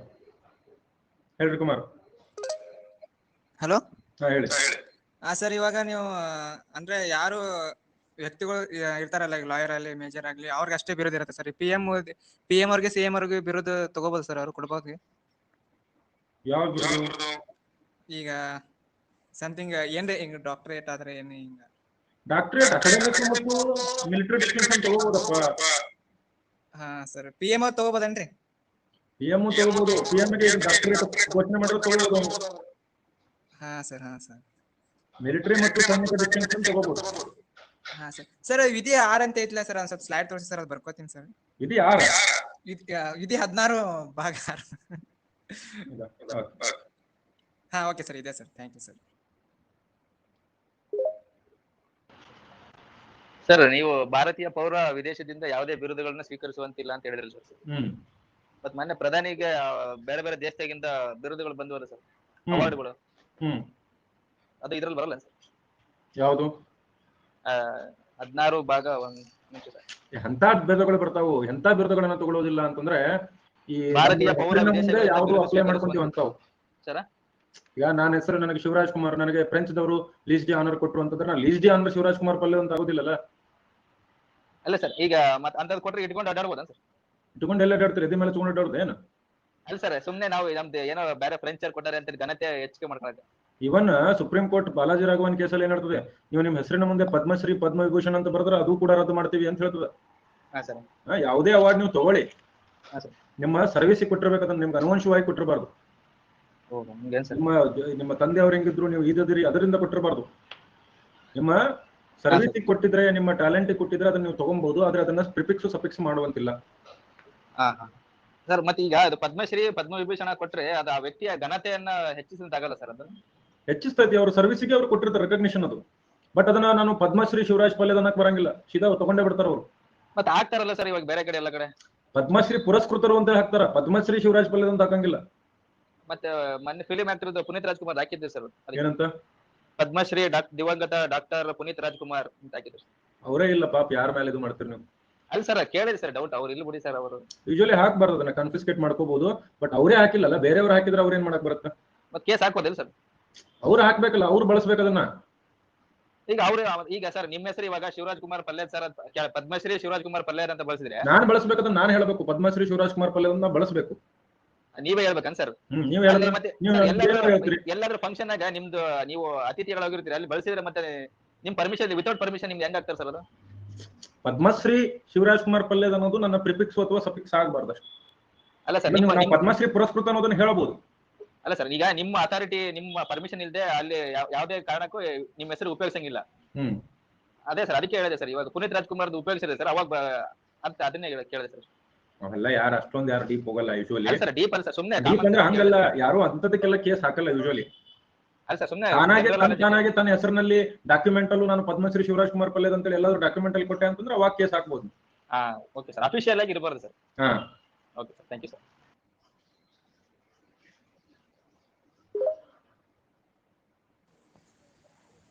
ಹೇಳ್ರಿ ಸರ್. ನಮಸ್ತೆ ಸರ್. ನಮಸ್ತೆ, ಜೋರಾಗಿ ಮಾತಾಡ್ಬೇಕು ದಿಲೀಪ್, ಜೋರಾಗಿ ಮಾತಾಡ್ಬೇಕು ಸರ್. ಭಾರತೀಯ ಪ್ರಜೆಗಳು ರಾಷ್ಟ್ರಪತಿ ಮೇರೆಗೆ ವಿದೇಶದಿಂದ ಬಿರುದು ಬಾಳಿ ಪಡೆಯಬಹುದು ಸರ್? ಅಷ್ಟೇ ಸರ್ ಕ್ವಶನ್.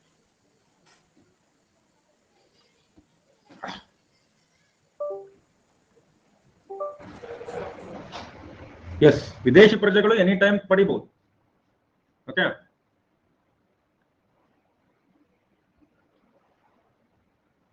ಸರ್ ಇದು ನೀವು ಆಲ್ರೆಡಿ ಪಾಲಿಟಿಕ್ ಕೋರ್ಸ್ ಮಾಡಿದ್ರಕ್ಕಿಂತ ಡಿಟೇಲ್ ಆಗಿದೆ. ಅದೇ ಸಮಸ್ಯೆ ಆಗ್ತಿರೋದು, ಹುಡುಗರಿಗೆ ಕಾನ್ಸೆಪ್ಟ್ ಹೇಳಕ್ ಹೋದ್ರೆ ತಲೆ ಕೆಡಿಸ್ಕೊಂಡ್ಬಿಡ್ತಾವ, ಒಂದಕ್ಕೆ ಹನ್ನೊಂದು ವಿಚಾರ ಮಾಡ್ತಾರೆ. ಹೇಳ್ರಿ ಸರ್. ನಮಸ್ತೆ ಸರ್. ಹೇಳಿ. ನಮಸ್ತೆ ಸರ್, ಇದು ವಿಧಿ 16(4) ಆಫ್ ಬಿ ಇದೆಯಲ್ಲ ಸರ್, ಬ್ಯಾಕ್ಲಾಗ್ ಹುದ್ದೆಗಳು. ಆ ಬ್ಯಾಕ್ಲಾಗ್ ಹುದ್ದೆಗಳಿಗೆ ಸರ್ ಈಗ ಅವ್ರ ನೇಮಕಾತಿ ಆಗುವಾಗ ಸರ್, ಈಗ ನಾರ್ಮಲ್ ನೇಮಕಾತಿ ಕ್ರೈಟೀರಿಯಾ ಅದಕ್ಕೂ ಯೂಸ್ ಆಗುತ್ತೋ ಅಥವಾ ಅದು ನೇರ ನೇಮಕಾತಿ ಇರುತ್ತೆ ಸರ್? ನೇರ ನೇಮಕಾತಿ ಕೊಡಬೇಕು ಅಥವಾ ಕಾಂಪಿಟೇಟಿವ್ ನೇಮಕಾತಿ ಕೊಡಬೇಕು, ಅದನ್ನ ಆಯಾ ಸರ್ಕಾರಗಳು, ನೇಮಕಾತಿ ಪ್ರಾಧಿಕಾರಗಳು ಡಿಸೈಡ್ ಮಾಡ್ತಾರೆ. ಅಷ್ಟೇ. Okay sir. ಏನಿದೆ ಬೇರೆ ಹುದ್ದೆಗಳಿಗೆ ಏನಿರ್ತದೆ ಅದಕ್ಕೂ ಅದೇ ರೀತಿ ಮಾಡಬೇಕು, ವಿಶೇಷವಾಗಿ ಏನೋ ಸವಲತ್ತು ಕೊಡುವಂತಿಲ್ಲ. Okay okay sir, thank you.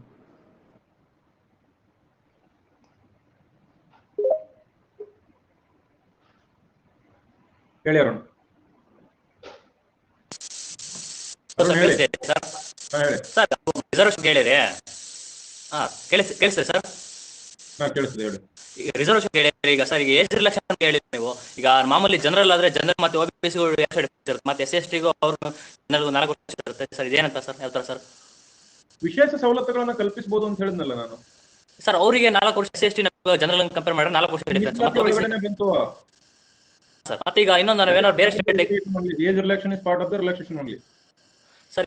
ಏನಂದ್ರೆ ನಾವೀಗ ಬೇರೆ ಸ್ಟೇಟ್ ಎಕ್ಸಾಮ್ ಬರೀಬಹುದು ಸರ್. ಈಗ ನಾವು ಕರ್ನಾಟಕದಲ್ಲಿ ಅಲ್ಲಿ ಬೇರೆ ಸ್ಟೇಟ್ ಎಕ್ಸಾಮ್ ಆ ಸರ್ಕಾರದವರು ಅನುಮತಿ ಕೊಟ್ಟರೆ ಬರೀಬಹುದು. ಆ ಸರ್ಕಾರದವರು ಅನುಮತಿ ಕೊಟ್ಟಿರ್ತಾರೆ ಯೂಶುವಲಿ ಹೊರಗಿನವರೆಗೂ. ಆದ್ರೆ ಅಲ್ಲಲ್ಲ ಸರ್, ಈಗ ಕೇಸ್ ಬಿಡ್ತಾವು. ಅಲ್ಲ ಸರ್, ಕೇಸ್ ಬಿಟ್ಟು ಡಿಪಾರ್ಟ್ಮೆಂಟ್ ಸ್ಟೇಟ್ ಕೇಳುತ್ತೆ ಸರ್. ಈಗ ನಾವು ಕರ್ನಾಟಕ ಗೊತ್ತಿದ್ರು ಅವ್ರು ಕೇಳ್ತಾರಲ್ಲ ಸರ್, ಅದಕ್ಕೆ ಸರ್ ಹಂಗೆ ಕೇಳಿ. ಯಾವ ಸ್ಟೇಟ್ ಬೇರೆ ರಾಜ್ಯದವರು ಅಪ್ಲೈ ಮಾಡಬಹುದು, ಬರೀಬಹುದು ಸರ್? ಬರೀಬಹುದು. ಅದಕ್ಕೆ ಏನೇನೋ ಕಂಡೀಷನ್ಸ್ ಇರ್ತಾವೆ, ಪ್ರೀ ಕಂಡೀಷನ್ಸ್. ಇಷ್ಟು ನಿಮ್ ಕನ್ನಡ ಗೊತ್ತಿರಬೇಕು, ಕನ್ನಡ ಬರೀಬೇಕು ಎಕ್ಸಾಮು. ಸರ್ ಇಂಗ್ಲಿಷ್ ಇರುತ್ತಲ್ಲ ಸರ್? ಇಂಗ್ಲಿಷ್ ಗೊತ್ತಿರುತ್ತೆ ಸರ್. ಅಲ್ಲ ಅವ್ರ ಹಿಂದಿಯಲ್ಲಿ KPSC ಅಲ್ಲಿ ಕನ್ನಡ ಗೊತ್ತಿರ್ಬೇಕಲ್ಲಪ್ಪ, ಇಂಗ್ಲಿಷ್ ಒಂದೇ ತಗೊಂಡು ಏನ್ ಮಾಡುದು? ಅಲ್ಲ ಸರ್, ನಾನು ಗುಜರಾತ್ ಸ್ಟೇಟ್ ಎಕ್ಸಾಮ್ ಬರೀ ಬಂದ್ರೆ ನಮ್ಗೆ ಇಂಗ್ಲಿಷ್ ಅಲ್ಲಿ ಗೊತ್ತಿರುತ್ತೆ ಸರ್. ಇಂಗ್ಲಿಷ್ ಮತ್ತೆ ಗುಜರಾತಿ ಇರುತ್ತೆ. ಗುಜರಾತಿ ಗೊತ್ತಿರ್ಬೇಕು ನನಗೆ. ಮತ್ತೆ ಸರ್ ಅದರಲ್ಲಿ ಈಗ ಕರ್ನಾಟಕದಲ್ಲಿ ಅದೇ ತರ 2A 3B ಈ ತರ ಇರ್ತಾರೆ ಸರ್. ಅದು ಯಾವ ಬೇರೆ ಬೇರೆ EWC OBC ಈ ತರ ಬೇರೆ ಬೇರೆ ಇರ್ತದೆ. ಅಲ್ಲಿ ನೀವು ಆ ಒಂದು ಕ್ಯಾಟಗರಿ ಯಾವ್ದು ಬರ್ತೋ ಅಲ್ಲಿ ಅಪ್ಲೈ ಮಾಡ್ಬೇಕು ಸರ್. ಈಗ ಮಾಮೂಲಿ ಅವ್ರಿಗೆ ನಮಗೆ ಜನರಲ್ ಅಂದ್ರೆ ಜನರಲ್ ತರನೇ ಅಪ್ಲೈ ಆಗುತ್ತೆ ಸರ್. ಅಲ್ಲಿ ನಮ್ಗೆ ಏನಾದ್ರು ಬೇರೆ ಸ್ಟೇಟ್ ಅಂತ ಏನಾದ್ರು ಬೇರೆ ತೆಗಿ ಸರ್? ಅಷ್ಟೊಂದು ಡೀಟೇಲ್ ಅವರು ನೇಮಕಾತಿ ಏನೇನಿದೆ ಅವ್ರ ಗೆಜೆಟ್ ಏನಿದೆ ಅದನ್ನ ನೋಡ್ಬೇಕಾಗತ್ತೆ ನಾವು. Thank you.